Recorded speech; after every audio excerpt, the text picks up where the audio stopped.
ನಮ್ಮ ಶಾರದೆ ಉಮಾ ಮಹೇಶ್ವರಿ ನಿಮ್ಮೊಡಗಿ ಗಣ್ಯಾರಮ್ಮ. ಎಲ್ರಿಗೂ ನಮಸ್ಕಾರ. ಆಗಲೇ ನಮ್ಮ ಶ್ರೀ ರಾಘವೇಂದ್ರ ಅವರು ಒಂದಿಬ್ಬರಿಗೆ ಸ್ವಾಗತ ಬಯಸ್ಬಿಟ್ಟಿದ್ದಾರೆ. ನಾನು ಅದನ್ನ ಸಾಂಪ್ರದಾಯಿಕವಾಗಿ ಇನ್ನೊಂದ್ಸಲ ಹೇಳ್ತಾ ಇದ್ದೀನಿ ಅಷ್ಟೇನೆ. ನಮ್ಮ ಈ ಶನೀಶ್ವರ ಸ್ವಾಮಿಯ ದೇವಾಲಯದ ದೇವತಾ ವಿಗ್ರಹಗಳು ಪ್ರತಿಷ್ಠಾಪನೆಗೊಂಡು ಸುಮಾರು 11 ವರ್ಷಗಳೇ ಸಂದಿರುವ ವಿಷಯ ನಿಮಗೆಲ್ಲ ತಿಳಿದಿದೆ. ಆ ಒಂದು ಸುದಿನದ ನೆನಪಿನಲ್ಲಿ ಪ್ರತಿ ವರ್ಷ ಅನೇಕ ಧಾರ್ಮಿಕ ಹಾಗೂ ಸಾಂಸ್ಕೃತಿಕ ಕಾರ್ಯಕ್ರಮಗಳನ್ನು ಆಯೋಜಿಸಿಕೊಂಡು ಈ ದೇವಾಲಯದ ಟ್ರಸ್ಟ್ ಅಧ್ಯಕ್ಷ ಮಂಡಳಿ ಇರ್ಬೋದು ಅಥವಾ ಅಭಿವೃದ್ಧಿ ಮಂಡಳಿ ಇರ್ಬೋದು ಅದನ್ನು ನಡೆಸ್ಕೊಂಡು ಬರ್ತಾ ಇದೆ. ಆ ಪ್ರಕಾರವಾಗಿ ವಾರ್ಷಿಕೋತ್ಸವದ ಮೊದಲ ದಿನವಾದ ನಿನ್ನೆ ದಿನ ಅಭಿಷೇಕ, ಪೂಜೆ, ಹೋಮ, ಹವನ, ಪ್ರಸಾದ ವಿನಿಯೋಗ, ಸಂಜೆ ಭಜನಾ ಮಂಡಳಿಗಳಿಂದ ಭಜನೆ ಮತ್ತೆ ಸುಗಮ ಸಂಗೀತ ಹಾಗೆ ನಡೆದು ಮೊದಲ ದಿನ ಅತ್ಯಂತ ಯಶಸ್ವಿಯಾಗಿ ಸಂಪನ್ನಗೊಂಡಿರುತ್ತದೆ. ವಾರ್ಷಿಕೋತ್ಸವದ 2ನೇ ದಿನವಾದ ಈ ದಿನವೂ ಸಹ ಸಾಂಸ್ಕೃತಿಕ ಕಾರ್ಯಕ್ರಮಗಳಿಗಾಗಿ ಈ ಪವಿತ್ರ ವೇದಿಕೆ ಸಜ್ಜಾಗಿದೆ. ಇಂದು ನೀವೆಲ್ಲ ಸಂಗೀತ ಹಾಗೂ ನೃತ್ಯದ ಅಪೂರ್ವ ಸಂಗಮವನ್ನ ನೋಡಬಹುದು, ಕೇಳಬಹುದು, ವೀಕ್ಷಿಸಬಹುದು. ಇಂದಿನ ಈ ಕಾರ್ಯಕ್ರಮಕ್ಕೆ ಮುಖ್ಯ ಅತಿಥಿಗಳಾಗಿ ಆಗಮಿಸಿರುವ ಡಾಕ್ಟರ್ ಶ್ರೀ ಎಚ್.ಎಲ್. ಚಂದ್ರಶೇಖರ್ ಅವರು, ನಿವೃತ್ತ ಪ್ರಾಧ್ಯಾಪಕರು, ಮಾನಸ ಗಂಗೋತ್ರಿ, ಇವರಿಗೆ ದೇವಸ್ಥಾನದ ಅಭಿವೃದ್ಧಿ ಸಮಿತಿಯ ಪರವಾಗಿ ಗೌರವಪೂರ್ವಕ ಸ್ವಾಗತ ಹೇಳಬಯಸುತ್ತೇನೆ. ಹಾಗೆ ಮತ್ತೊಬ್ಬ ಆಹ್ವಾನಿತ ಅತಿಥಿಗಳೆಂದರೆ ವಿದೂಷಿ ಡಾಕ್ಟರ್ ಶ್ರೀಮತಿ ಕೃಪಾ ಪಡ್ಕೆ. ಇವರ ಹೆಸರನ್ನ ನಾಟ್ಯ ಕ್ಷೇತ್ರದಲ್ಲಿ ಕೇಳದ ಮೈಸೂರಿಗರೇ ಇಲ್ಲವೆನ್ನಬಹುದು. ಶ್ರೀಮತಿ ಕೃಪಾ ಪಡ್ಕೆಯವರು ಪ್ರಖ್ಯಾತ ನೃತ್ಯ ಶಿಕ್ಷಕರು ಹಾಗೂ ನಿರ್ದೇಶಕರಾಗಿ ನೃತ್ಯ ಗಿರಿಯನ್ನ ಕಟ್ಟಿ ಬೆಳೆಸಿದವರು. ನಮ್ಮ ಇಂದಿನ ಕಾರ್ಯಕ್ರಮಕ್ಕೆ ಅತಿಥಿಗಳಲ್ಲಿ ಇನ್ನೊಬ್ಬರಾಗಿ ಆಗಮಿಸಿದ್ದಾರೆ. ಅವರಿಗೆ ದೇವಸ್ಥಾನದ ಅಭಿವೃದ್ಧಿ ಸಮಿತಿಯ ಪರವಾಗಿ ಹೃತ್ಪೂರ್ವಕ ಸ್ವಾಗತ ಹೇಳಬಯಸುತ್ತೇನೆ. ಶ್ರೀ ಶನೀಶ್ವರ ದೇವಾಲಯದ ಕಾರ್ಯದರ್ಶಿಗಳಾದ ಡಾಕ್ಟರ್ ಶ್ರೀ ನರಕೇಸರಿಯವರಿಗೂ ಕೂಡ ಆದರದ ಸ್ವಾಗತ ಹೇಳಬಯಸುತ್ತೇನೆ. ಮತ್ತೆ ಸುರಭಿ ಮಹಿಳಾ ಸಮಾಜದ ಅಧ್ಯಕ್ಷರಾದ ಶ್ರೀಮತಿ ಶಶಿ ಸಂಪತ್ರವರು ಆಗಮಿಸಿದ್ದಾರೆ. ಅವರಿಗೂ ಕೂಡ ಗೌರವಪೂರ್ವಕ ಸ್ವಾಗತ ಹೇಳಬಯಸುತ್ತೇನೆ. ಹಾಗೆ ದೇವಸ್ಥಾನದ ಎಲ್ಲಾ ಕಾರ್ಯಕ್ರಮಗಳಲ್ಲಿ ಉತ್ತಮ ಸಹಕಾರ ನೀಡುತ್ತಾ ನಿಮ್ಮ ಅಭಿವೃದ್ಧಿ ಕೆಲಸಗಳಿಗೆ ನಾವು ಕೂಡ ಕೈ ಜೋಡಿಸುತ್ತೇವೆ ಎಂದು ಹೇಳುತ್ತಾ ಬಂದಿರುವ ಕ್ಷೇಮಾಭಿವೃದ್ಧಿ ಸಂಘದ ಅಧ್ಯಕ್ಷರಾದ ಶ್ರೀ ದೇವದಾಸ ಕಿಣಿಯವರಿಗೆ ಮತ್ತು ಸಮಾಜಮುಖಿ ಕಾರ್ಯನಿರ್ವಹಿಸುತ್ತಾ ಬಂದಿರುವ ಕ್ಷೇಮಾಭಿವೃದ್ಧಿ ಸಂಘದ ಕಾರ್ಯದರ್ಶಿಗಳಾದ ಶ್ರೀ ನಟರಾಜ್ ಅವರಿಗೂ ಕೂಡ ಹೃತ್ಪೂರ್ವಕ ಸ್ವಾಗತ ಹೇಳಬಯಸುತ್ತೇನೆ. ದೇವಸ್ಥಾನದ ಅಭಿವೃದ್ಧಿಗೆ ಸಹಾಯ ಹಸ್ತ ಚಾಚುತ್ತಿರುವ ಶ್ರೀಮತಿ ಜಯಶ್ರೀಮರಿಗೌಡರು, ನಿರ್ಮಲಾ ಶ್ರೀನಿವಾಸರು, ಶ್ರೀಯುತ ಚಂದ್ರಕಾಂತ ಭಟ್ರವರು, ಶ್ರೀ ರಾಘವೇಂದ್ರರವರು, ಶ್ರೀ ಕೆಂಪೇಗೌಡರವರು, ವಿದ್ಯಾಶಂಕರ್ ಅವರಿಗೂ ಕೂಡ ಆದರದ ಸ್ವಾಗತವನ್ನು ಹೇಳಬಯಸುತ್ತೇನೆ. ಅದರಲ್ಲಿ ನಮ್ಮ ವಿಜಯ್ ಕುಮಾರ್ ಕೂಡ ಇದ್ದಾರೆ, ಹೆಸರಾಕೊಂಡಿಲ್ಲ. ಹಾಗೆ ಇಂದಿನ ಈ ಕಾರ್ಯಕ್ರಮದ ಕೇಂದ್ರ ಬಿಂದುಗಳಾಗಿರುವ ಸುಗಮ ಸಂಗೀತದ ವಿದೂಷಿ ಕುಮಾರಿ ಎಚ್.ಸಿ. ಭಾರತಿಯವರಿಗೆ ಹಾಗೂ ಖ್ಯಾತ ಭರತನಾಟ್ಯ ಕಲಾವಿದೆಯಾಗಿರುವ ಶ್ರೀಮತಿ ಸಂಜನಾ ಬೋಗಟಿಯವರಿಗೂ ಕೂಡ ಆತ್ಮೀಯ ಸ್ವಾಗತವನ್ನು ಹೇಳಬಯಸುತ್ತೇನೆ. ಈ ಎಲ್ಲ ಕಾರ್ಯಕ್ರಮದ ಯಶಸ್ಸಿಗೆ ಅತಿ ಮುಖ್ಯರಾದವರು ಪ್ರೇಕ್ಷಕರು ಹಾಗೂ ಕಲಾಭಿಮಾನಿಗಳು. ನಮ್ಮ ದೇವಸ್ಥಾನದ ಎಲ್ಲ ಕಾರ್ಯಕ್ರಮಗಳಲ್ಲೂ ಕೂಡ ಭಾಗವಹಿಸಿ ಯಶಸ್ವಿಗೊಳಿಸುತ್ತಿರುವ, ಸಕಾಲದಲ್ಲಿ ಹಾಜರಾಗಿ ಪ್ರೋತ್ಸಾಹ ನೀಡುತ್ತಾ ಬಂದಿರುವ ದೇವಸ್ಥಾನದ ಅಭಿವೃದ್ಧಿ ಬಳಗ, ಭಕ್ತ ಮಂಡಳಿಯವರಿಗೆ ಕೂಡ ಮತ್ತು ಈಗ ನೆರೆದಿರುವ ಎಲ್ಲ ಪ್ರೇಕ್ಷಕರಿಗೂ ಕೂಡ ಹೃತ್ಪೂರ್ವಕ ಸ್ವಾಗತ ಹೇಳಬಯಸುತ್ತೇನೆ. ನಮಸ್ಕಾರ.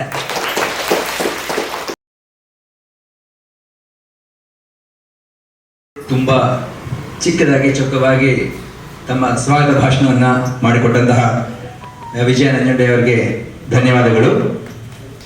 ಆಕ್ಚುಲಿ ಈ ದೇವಸ್ಥಾನ ಒಂಥರ it's made of youngsters who are above 60. Age is just A number ಅಂತ ಹೇಳ್ತೀವಿ. ಆ ರೀತಿ ಒಂದು ದೇವಸ್ಥಾನ ಇದು. ಅವರನ್ನ ಎಲ್ಲ ನೋಡಿದಾಗ ನಮಗೆ ಬಹಳ ಸ್ಫೂರ್ತಿ ಆಗುತ್ತೆ. ಅಂದ್ರೆ ನಾವು ಕೂಡ ಯಾವುದು age is not A limit ಅಂತ ಅನ್ಸುತ್ತೆ. ಅಂತಹ ಒಂದು ಯುವಕರನ್ನ ಈಗ ಸ್ಟೇಜ್ಗೆ ಬರಮಾಡ್ಕೊಳ್ಳೋಣ.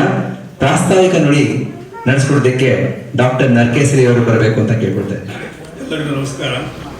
ಈ ಒಂದು ಶುಭ ಸಂಜೆ ಎಲ್ಲರಿಗೂ ಹೃತ್ಪೂರ್ವಕವಾಗಿ ಸ್ವಾಗತ ಬಯಸ್ತೇನೆ ಈ ಒಂದು ವೇದಿಕೆಗೆ. ತಮಗೆ ಏನು ಪ್ರಾಸ್ತಾವಿಕ ಅಂತಂದರೆ ನಾವು ಈ ಕಾರ್ಯಕ್ರಮನ ಯಾಕೆ ಆಯೋಜಿಸ್ತಾ ಇದ್ದೀವಿ ಅನ್ನೋದಕ್ಕೆ ಒಂದೆರಡು ಮಾತುಗಳಲ್ಲಿ ಈಗಾಗಲೇ ಸ್ವಲ್ಪ ಎಲ್ಲರಿಗೂ ಗೊತ್ತೇ ಆಗಿದೆ. ನಮ್ಮ ದೇವಸ್ಥಾನದ ವಿಗ್ರಹ ಪ್ರತಿಷ್ಠಾಪನೆ 11ನೇ ವರ್ಷ ಮಾಡ್ತಾ ಇದ್ವಿ. 10ನೇ ವರ್ಷ ತಮಗೆಲ್ಲ ಗೊತ್ತಿದೆ, ಲಾಸ್ಟ್ ಇಯರ್ ದಶಮಾನೋತ್ಸವ ಸಮಾರಂಭ ಎಷ್ಟು ಅರ್ಥಪೂರ್ಣವಾಗಿ ಮತ್ತು ತುಂಬ ಅಚ್ಚುಕಟ್ಟಾಗಿ ಅದ್ಧೂರಿಯಾಗಿ ಮಾಡಿದ್ವಿ ಅನ್ನೋದನ್ನು ರಾಘವೇಂದ್ರ ಅವರಿಗೆಲ್ಲ ಈಗಾಗಲೇ ಹೇಳಿದ್ದಾರೆ. ಆ ಒಂದು ಸಂದರ್ಭದಲ್ಲಿ ತುಂಬ ಉತ್ತಮವಾದ ಒಂದು ನೆನಪಿನ ಸಂಚಿಕೆಯನ್ನು ಕೂಡ ಬಿಡುಗಡೆ ಮಾಡಿದ್ವಿ. ತುಂಬ ಗಣ್ಯ ವ್ಯಕ್ತಿಗಳನ್ನು ಆ ಒಂದು ಕಾರ್ಯಕ್ರಮಕ್ಕೆ ಆಹ್ವಾನಿಸಿದ್ವಿ. ಪ್ರತಿ ವರ್ಷ ನಾವು ಸ್ವಲ್ಪ ಹೆಚ್ಚು ಕಡಿಮೆ ವಾರ್ಷಿಕೋತ್ಸವನ 2 ದಿನದ ಕಾರ್ಯಕ್ರಮವಾಗಿ ಮಾಡ್ತಾ ಬಂದಿದ್ದೇವೆ. ಹಾಗಾಗಿ ಇವತ್ತು ಶುಕ್ರವಾರ ಬಂದಿದ್ದರಿಂದ ಶನಿವಾರ ಭಾನುವಾರ ಸ್ವಲ್ಪ ನಮ್ಮ ಆಡಿಯನ್ಸ್ ಇರ್ಬೋದು ಅಂತ ಹೇಳಿ ಪುರುಷತ್ ಮಾಡಿ ಬರ್ಬೋದು ಅಂತ ಹೇಳಿ ಇವತ್ತಿನ ಸಾಂಸ್ಕೃತಿಕ ಕಾರ್ಯಕ್ರಮ ಇವತ್ತಿಟ್ಕೊಂಡು ನಿನ್ನೆ ನಮ್ಮ ವಾರ್ಷಿಕೋತ್ಸವದ ಪೂಜಾ ಕಾರ್ಯಕ್ರಮಗಳನ್ನು ಮತ್ತು ನಿನ್ನೆ ನೆರವೇರಿಸಿದ್ವಿ. ಅದರ ಬಗ್ಗೆ ವಿಜಯನಗರ ಈಗಾಗಲೇ ಹೇಳಿದ್ದಾರೆ. ಹೋದ್ಸಲ ಹೇಗೆ ಒಂದು ಅಪೂರ್ವವಾದ ಒಂದು ಸಮಾರಂಭ ಮಾಡಿದ್ವಿ, ಅದೇ ರೀತಿ ಈ ಸಲನೂ ಕೂಡ ಅಷ್ಟೇ ಅಪೂರ್ವವಾದಂಥ ಒಂದು ಕಾರ್ಯಕ್ರಮವನ್ನು ಆಯೋಜಿಸಿದ್ದೇವೆ. ನಿನ್ನೆ ಪೂಜಾ ಕಾರ್ಯಕ್ರಮ ನೆರವೇರಿದೆ. ಇವತ್ತಿನ ಈ ಒಂದು ವೇದಿಕೆಗೆ ಸಾಂಸ್ಕೃತಿಕ ಕಾರ್ಯಕ್ರಮಕ್ಕೆ ತುಂಬ ಉತ್ತಮ ವಾಗ್ಮಿಗಳು, ತುಂಬ ಮೈಸೂರಿನಲ್ಲಿ ಪ್ರಖ್ಯಾತ ತತ್ವಶಾಸ್ತ್ರ ಪ್ರಾಧ್ಯಾಪಕರು ಮತ್ತು ಒಳ್ಳೆಯ ಪ್ರವಚನಕಾರರು ಅಂತ ಹೇಳಿ ಆಗಿರೋ ಮೂರ್ತಿ ಚಿಕ್ಕದಾಗಿರ್ಬೋದು, ತುಂಬ ಒಳ್ಳೆಯ ಸಾಧನೆ ಮಾಡಿರ್ತಕ್ಕಂಥ ಡಾಕ್ಟರ್ ಎಚ್.ಎಲ್. ಚಂದ್ರಶೇಖರ್ ಅವರನ್ನು ಕರೆದಿದ್ದೇವೆ. ಅವರು ತಮಗೆಲ್ಲ ಆಗಲೇ ಸ್ವಲ್ಪ ಪರಿಚಯ ಇರೋದು. ನಮ್ಮ ದೇವಸ್ಥಾನಕ್ಕೆ ಈಗ 2ನೇ ಸಲ ಬರ್ತಾ ಇರೋದವರು. ಹೋದ ಸಲ ಈಗ 2 ವರ್ಷದ ಹಿಂದಿನ ಶಿವರಾತ್ರಿ ಕಾರ್ಯಕ್ರಮಕ್ಕೆ ಅವರು ರುದ್ರದ ಬಗ್ಗೆ ಒಂದು ವೇದದ ಅದರ ಹಿನ್ನೆಲೆಯನ್ನು ತುಂಬ ಅರ್ಥಪೂರ್ಣವಾಗಿ ತುಂಬ ವ್ಯಾಪಕವಾಗಿ ನಮಗೆ ತಿಳಿಯಪಡಿಸಿದರು. ಆ ಒಂದು ಸಂದರ್ಭದಲ್ಲಿ ಅವ್ರನ್ನ ಈ ವೇದಿಕೆ ಬರಮಾಡಿಕೊಳ್ಳಲಾಗಿತ್ತು. ಈ ಸಲ ಅವ್ರನ್ನ ಇನ್ನೊಂದು ಉದ್ದೇಶ ಅಂತಂದರೆ ಅವರ ಮಗಳಾದಂಥ ಕುಮಾರಿ ಭಾರತಿ ಅವ್ರನ್ನ ಒಂದು ಸುಗಮ ಸಂಗೀತ ಎಲ್ಲರಿಗೂ ಪರಿಚಯ ಇದ್ದೇ ಇದೆ. ಪರಿಚಯ ಹೆಚ್ಚು ಕಡಿಮೆ ನಮ್ಮ ಎಲ್ಲ ಕರಪತ್ರಿಕೆಗಳಲ್ಲೂ ಕೂಡ ಎಲ್ಲರೂ ಸ್ವಲ್ಪ ಗೊತ್ತಾಗಲಿ ಅಂತ ಹೇಳಿ ಆಗಲೇ ಮುದ್ರಿಸಿದ್ದೇವೆ. ಅವ್ರ ಪರಿಚಯವನ್ನು ಮುಂದಿನ ಇದರಲ್ಲಿ ಮಾಡಿಕೊಡಲಿದ್ದಾರೆ.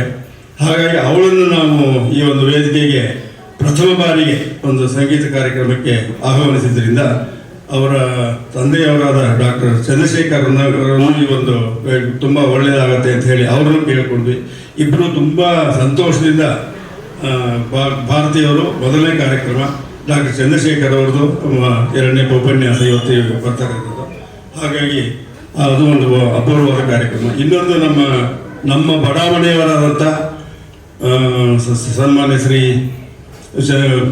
ಋಷಿಕೇಶ್ ಹೆಬ್ಬಾರ್ ಮತ್ತು ದಂಪತಿಗಳು ಇಲ್ಲೇ 20-30 ವರ್ಷಗಳಿಂದ ಇಲ್ಲಿ ವಾಸವಾಗಿರ್ತಿದ್ರು.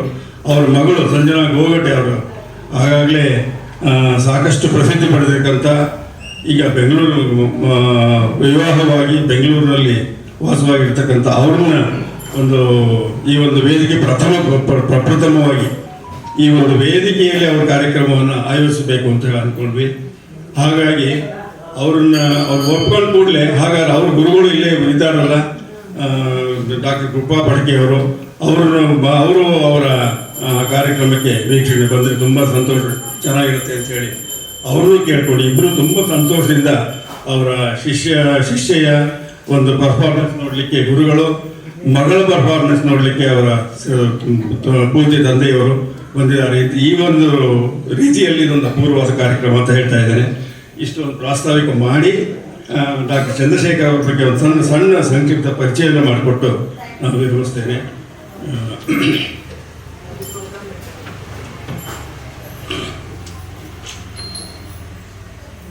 ಡಾಕ್ಟರ್ ಎಚ್.ಎಲ್. ಚಂದ್ರಶೇಖರ್ MA PhD, ನಿವೃತ್ತ ತತ್ವಶಾಸ್ತ್ರ ಪ್ರಾಧ್ಯಾಪಕರು, ಮಾನಸಂಗೋತ್ರಿ, ಮೈಸೂರು. ಹುರಗಲ್ವಾಡಿ ಇವರ ಪರಿಚಯಕ್ಕಿಂತ ಮುಂಚೆ ಇವರ ಪರಮ ಪೂಜ್ಯ ತಂದೆಯವರು ಮತ್ತು ಅವರ ಮಾತಾಪಿತೃಗಳನ್ನ 1-2 ಮಾತುಗಳಲ್ಲಿ ಅವ್ರನ್ನ ಪ್ರಸ್ತಾವನೆ ಮಾಡಿ ಅವ್ರ ಪರಿಚಯ ಮಾಡಿಕೊಂಡ್ರೆ ಒಳ್ಳೆಯದು ಅಂತ ನನ್ನ ಅನಿಸಿಕೆ. ಯಾಕಂದರೆ ಇವರ ತಂದೆಯವರು ಮೈಸೂರಿಗೆ ಅವ್ರ ಪರಿಚಯ ಇಲ್ಲದೆ ಇರೋರೇ ಇಲ್ಲ, ಅಂಥ ಒಂದು ಹಿರಿಯ ಒಂಥರ ಋಷಿ ಸದೃಶ ನಾನಾ ಶಾಸ್ತ್ರಿಗಳು ಅಂತೇಳಿ ಎಲ್ಲರಿಗೂ ಗೊತ್ತಿರ್ತಕ್ಕಂಥ ಒಂದು ಸಾಹಿತ್ಯ ಪ್ರಪಂಚದಲ್ಲಿ ಅಷ್ಟು ಅವ್ರನ್ನ ಗುರುತುಕೊಂಡಿರ್ತಕ್ಕಂಥ ಒಂದು ವ್ಯಕ್ತಿ. ಮೃಗಲ್ವಾಡಿ ಲಕ್ಷ್ಮೀ ನರಸಿಂಹಶಾಸ್ತ್ರಿ ಇವರು ಮೈಸೂರಿನ ಸಾಂಸ್ಕೃತಿಕ ಸಾಹಿತ್ಯ ಪರಂಪರೆಯಲ್ಲಿ ಚುಟುಕಾಗಿ ನಾನಾ ಶಾಸ್ತ್ರಿಗಳು ಎಂದರೆ ಚಿರಪರಿಚಿತರು. ಶಂಕರ ಸಿದ್ಧಾಂತ ಮತ್ತು ಶೃಂಗೇರಿ ಪೀಠದ ಜಗದ್ಗುರುಗಳ ಕುರಿತಾಗಿ 10 ಅತ್ಯುತ್ತಮ ಕೃತಿಗಳನ್ನು ರಚಿಸಿ ಪ್ರಖ್ಯಾತರಾಗಿದ್ದಾರೆ. ಅಂಚೆ ಇಲಾಖೆಯಲ್ಲಿ ಸುದೀರ್ಘ ಸೇವೆ ಸಲ್ಲಿಸಿ ನಿವೃತ್ತ ಜೀವನ ನಡೆಸುತ್ತಿರುವ ಇವರಿಗೆ ಈಗ 96 ವರ್ಷ. ಈಗಲೂ ಅಷ್ಟೇ ಆಕ್ಟಿವ್ ಆಗಿ ಈಗಲೂ ಇದ್ದಾರೆ. 96 ವರ್ಷ ಚಂದ್ರಶೇಖರ ಪರಮ ಪೂಜ್ಯ ತಂದೆಯವರು.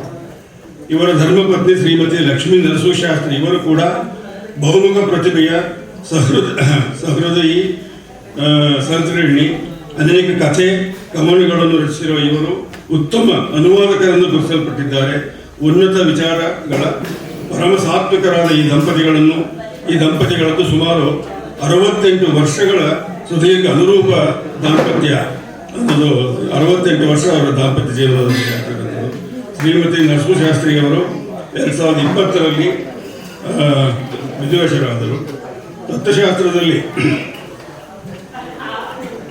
ಉನ್ನತ ಶ್ರೇಣಿಯಲ್ಲಿ ಹಾಗೂ ಚಿನ್ನದ ಪದಕಗಳೊಂದಿಗೆ BA ಮತ್ತು MA ಡಿಗ್ರಿಯನ್ನು ಗಳಿಸಿದ್ದು 1986ರಲ್ಲಿ ಮೈಸೂರು ವಿಶ್ವವಿದ್ಯಾಲಯದಿಂದ PhD ಡಿಗ್ರಿಯನ್ನು ಪಡೆದು ನಮ್ಮ ಡಾಕ್ಟರ್ H. ಎಲ್. ಚಂದ್ರಶೇಖರ್ ಅವರು ಅದೇ ತತ್ವಶಾಸ್ತ್ರ ವಿಭಾಗದಲ್ಲಿ ಸುಮಾರು 33 ವರ್ಷಗಳ ಸುದೀರ್ಘ ಸೇವೆಯನ್ನು ಪ್ರಾಧ್ಯಾಪಕರಾಗಿ ಸಲ್ಲಿಸಿ ನಿವೃತ್ತಿಯ ಜೀವನವನ್ನು ಮೈಸೂರು ನಡೆಸ್ತಾ ಇದ್ದಾರೆ.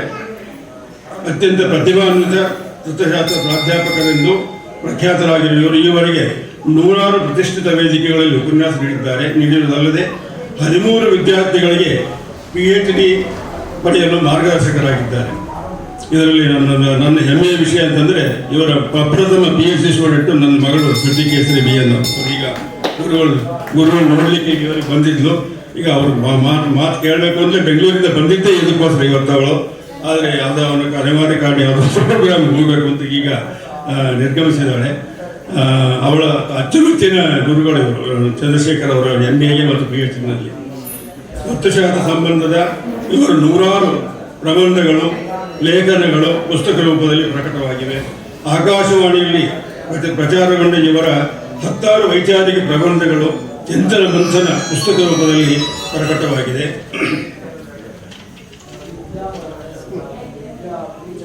ಅನೇಕ ಪ್ರತಿಷ್ಠಿತ ವಿದ್ಯಾಸಂಸ್ಥೆಗಳಲ್ಲಿ ಸಂದರ್ಶಕ ಪ್ರಾಧ್ಯಾಪಕರಾಗಿ ಹಾಗೂ ಸಲಹೆಗಾರರಾಗಿ ಕರ್ತವ್ಯ ನಿರ್ವಹಿಸಿದ್ದು, ನಿವೃತ್ತಿಯ ನಂತರವೂ ಈ ಒಂದು ಸೇವೆಯನ್ನು ಅನೇಕ ವಿದ್ಯಾಸಂಸ್ಥೆಗಳು ಪಡ್ಕೊಳ್ತಾ ಬಂದಿವೆ.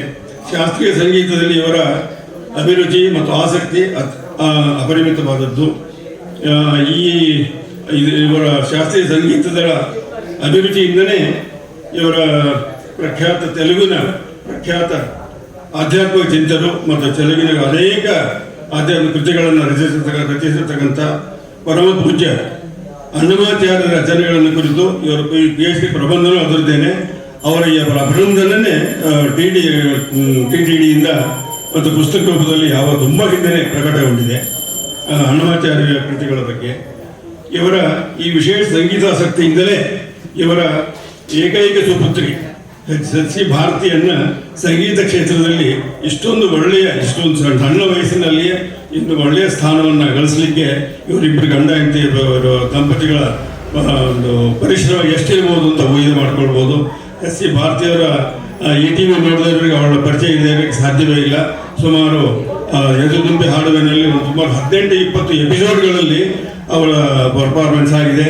ಅವರ 2ನೇ ಆವೃತ್ತಿಯಲ್ಲಿ ಆಲ್ಮೋಸ್ಟ್ ಫೈನಲ್ಸ್ ತನಕ ಬಂದು ಅವ್ರ ಪರಿಚಯ ಮಾಡುವಾಗ ಇನ್ನೂ ಹೆಚ್ಚು ವಿಷಯ ಗೊತ್ತಾಗುತ್ತೆ. ಇಷ್ಟು ಚಿಕ್ಕ ವಯಸ್ಸಿನಲ್ಲಿ ಸಂಗೀತ ಕ್ಷೇತ್ರದಲ್ಲಿ ಇಷ್ಟೊಂದು ಸಾಧನೆ ಮಾಡಿರ್ತಕ್ಕಂಥ ಇವಳ ಮಾತಾಪಿತೃಗಳ ಪರಿಶ್ರಮ ಎಷ್ಟಿರ್ಬೋದು ಯಾರಾದರೂ ಊಹಿಸಬಹುದು. ಶ್ರೀಮತಿ ಶೈಲಜಾ ಡಾಕ್ಟರ್ ಚಂದ್ರಶೇಖರ್ ಅವರ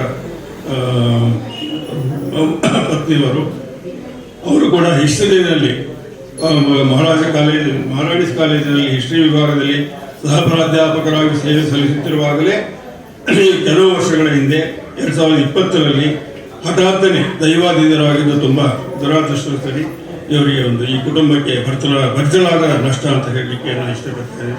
ಡಾಕ್ಟರ್ ಚಂದ್ರಶೇಖರ್ ಅವರು ನಮ್ಮ ದೇವಸ್ಥಾನದ 10ನೇ ಶಿವರಾತ್ರಿ ಉತ್ಸವದಲ್ಲಿ ಶಿವತತ್ವದ ಕುರಿತಾಗಿ ಪ್ರಬುದ್ಧ ಪ್ರವಚನ ನೀಡಿದ್ದನ್ನು ಈ ಸಂದರ್ಭದಲ್ಲಿ ನೆನಪಿಸ್ಕೊಳ್ತಾ ಇದ್ದೇನೆ.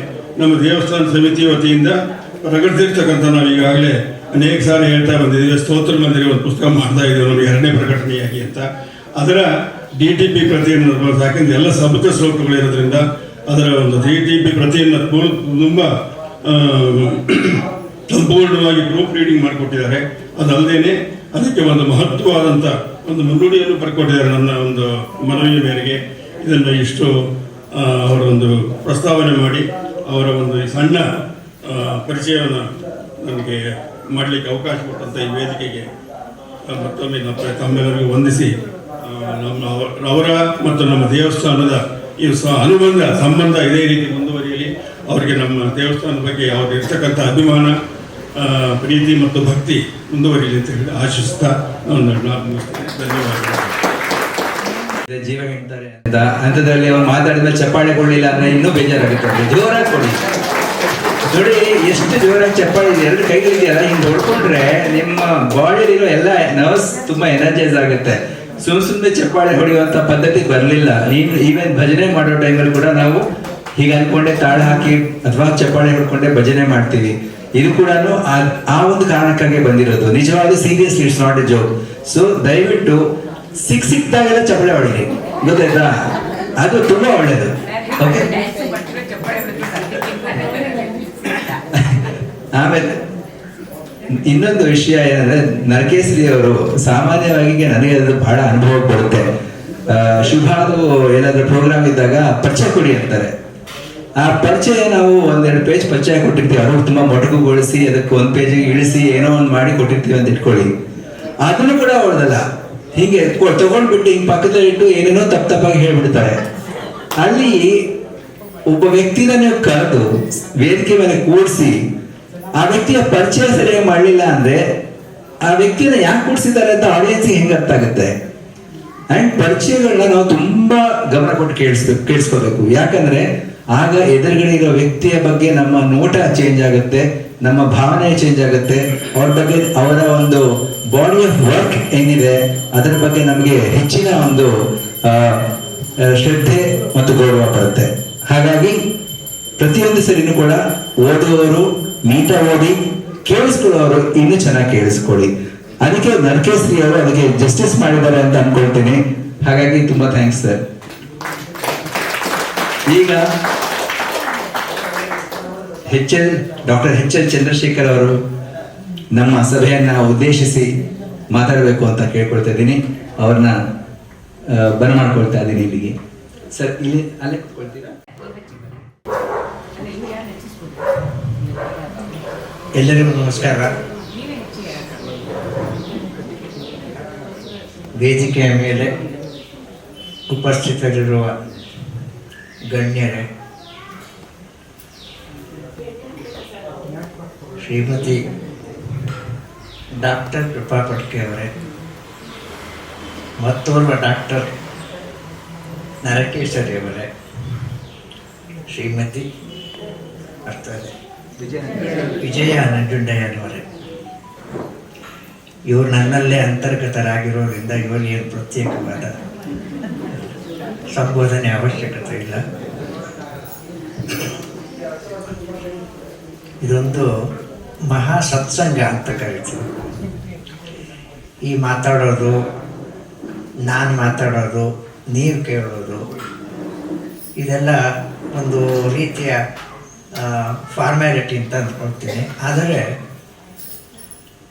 ನಾನು ಯಾತಕ್ಕೆ ಇಂತಹ ಕಾರ್ಯಕ್ರಮಗಳಿಗೆ ಹೆಚ್ಚು ನಾನು ತೊಡಗಿಸ್ಕೊಳ್ತಾ ಇದ್ದೀನಿ ಅಂದರೆ, ನನ್ನಲ್ಲಿ ಏನು ತಿಳಿದುಕೊಂಡಿದೆಯೋ ಅದನ್ನು ನಿಮ್ಮ ಮುಂದೆ ಹೇಳೋದು. ಆದರೆ ಯಾರು ಕಿವು ಮುಚ್ಚಿದರೂ ನನಗಿಲ್ಲ ಚಿಂತೆ ಅನ್ನೋ ಧೋರಣೆಯಿಂದ ಮಾತಾಡಲ್ಲ. ಈಗ ಇದು 11ನೆಯ ವಾರ್ಷಿಕೋತ್ಸವ. ಶನಿ ದೇವಸ್ಥಾನ ಇಷ್ಟು ಅದ್ಭುತವಾಗಿ ಈ ಬಡಾವಣೆಯಲ್ಲಿ ಎದ್ದಿದೆ ಅಂದರೆ ನನಗೆ ಗೊತ್ತಿರಲಿಲ್ಲ. 2 ವರ್ಷದ ಹಿಂದೆವರೆಗೂ ನನಗೇನೂ ಗೊತ್ತಿರಲಿಲ್ಲ ಇದ್ರ ಬಗ್ಗೆ. ಹಾಗಾಗಿ ಇಷ್ಟು ಅದ್ಭುತವಾದ ದೇವಸ್ಥಾನ ನಮ್ಮ ಹತ್ತಿರವೇ ಇದೆ ಅಂತ ನನಗೆ ಬಹಳ ಬಹಳ ಆಶ್ಚರ್ಯವಾಯಿತು. ಮತ್ತು ಇದರ ಹಿನ್ನೆಲೆಯಲ್ಲಿ ಕ್ರಿಯಾಶೀಲವಾಗಿರುವ ಈ ಗಣ್ಯರೆಲ್ಲ ನೋಡಿ ಬಹಳ ಬಹಳ ಖುಷಿಯಾಯಿತು. ಈಗ ಭಗವದ್ಗೀತೆಯಲ್ಲಿ ದಿ ಕಾನ್ಸೆಪ್ಟ್ ಆಫ್ ಭಕ್ತಿ ಅಂತ ಬರುತ್ತೆ. ಭಕ್ತಿ ಯೋಗ ಅಂತಲೇ ಒಂದು ಅಧ್ಯಾಯ ಇದೆ. ಆದರೆ ಭಕ್ತಿ ಯೋಗದಲ್ಲಿ ಬರುವ ವಿಷಯವೆಲ್ಲ ಜ್ಞಾನವನ್ನು ಕುರಿತು. 9ನೇ ಅಧ್ಯಾಯದಲ್ಲಿ 4 ವಿಚಾರಗಳು ಬರುತ್ತೆ. ಮೊದಲನೇದು ಯಾವುದು ಅಂದರೆ ಭಕ್ತಿಯಲ್ಲಿ ಯಾವುದು ಮುಖ್ಯ, ಯಾವುದು ಮುಖ್ಯವಲ್ಲ ಅಂತ. ಭಕ್ತಿಯನ್ನು ಇಷ್ಟು ವಿಶಾಲವಾದ ಒಂದು ನೆಲೆಯಲ್ಲಿ ತೆಗೆದುಕೊಂಡು ಹೋಗಿರುವ ಏಕೈಕ ಟೆಕ್ಸ್ಟ್ ಯಾವುದಾದ್ರೂ ಇದೆ ಅಂತ ಹೇಳಿದ್ರೆ ಅದು ಭಗವದ್ಗೀತೆ ಒಂದೇ. ಮೊದಲನೇದು ಯಾವುದಪ್ಪ ಇಂಪಾರ್ಟೆಂಟು ಅಂದರೆ ಭಕ್ತಿಯಲ್ಲಿ 4 ವಿಚಾರವನ್ನು ಹೇಳಿ ಮುಗಿಸ್ಬಿಡ್ತೀನಿ. ಮೊದಲನೇದು, ದೇವರನ್ನು ನೀವು ಯಾವ ಆಕಾರದಲ್ಲಾದರೂ ಪೂಜಿಸಬಹುದು. ನನ್ನ ದೇವರನ್ನು ಪೂಜಿಸಿದರೆ ನಿನಗೆ ಮೋಕ್ಷ, ಮತ್ತೊಂದು ದೇವರನ್ನು ಪೂಜಿಸಿದರೆ ನಿನಗೆ ಮುಕ್ತಿ ಇಲ್ಲ ಎಂಬ ಒಂದೇ ಒಂದು ಛಾಯೆಯು ಭಗವದ್ಗೀತೆಯಲ್ಲಿ ಬರಲ್ಲ. ಏಪಿ ಅನ್ಯ ದೇವತಾ ಭಕ್ತಾ ಯಜಂತೆ ಶ್ರದ್ಧೆಯಾನ್ವಿತಾ ತೇಪಿ ಮಾಮೇವ ಕೌಂತೆಯ ಯಜಂತಿ ಅವಿಧಿಪೂರ್ವಕಂ. ಅವಿಧಿಪೂರ್ವಕಂ ವ್ಯಾಖ್ಯಾನಗಳು ಬೇಕಾದಷ್ಟು ಮಾಡ್ತಾರೆ. ನಾನು ಸರಳವಾಗಿ ಹೇಳ್ತೀನಿ, ಅನ್ಯ ದೇವತೆಗಳ ಭಕ್ತರು ಕೂಡ ನನ್ನನ್ನೇ ಪೂಜಿಸುತ್ತಿದ್ದಾರೆ ಎಂಬುದು ಮೊದಲನೆಯದು. ನೀವು ಯಾವುದೇ ಆಕಾರವನ್ನು ಪೂಜಿಸಬಹುದು. ಪ್ರತಿಯೊಂದು ಪ್ಲ್ಯಾನೆಟ್ಗೂ ನಾವು ದೈವೀಕರಿಸಿದವರು.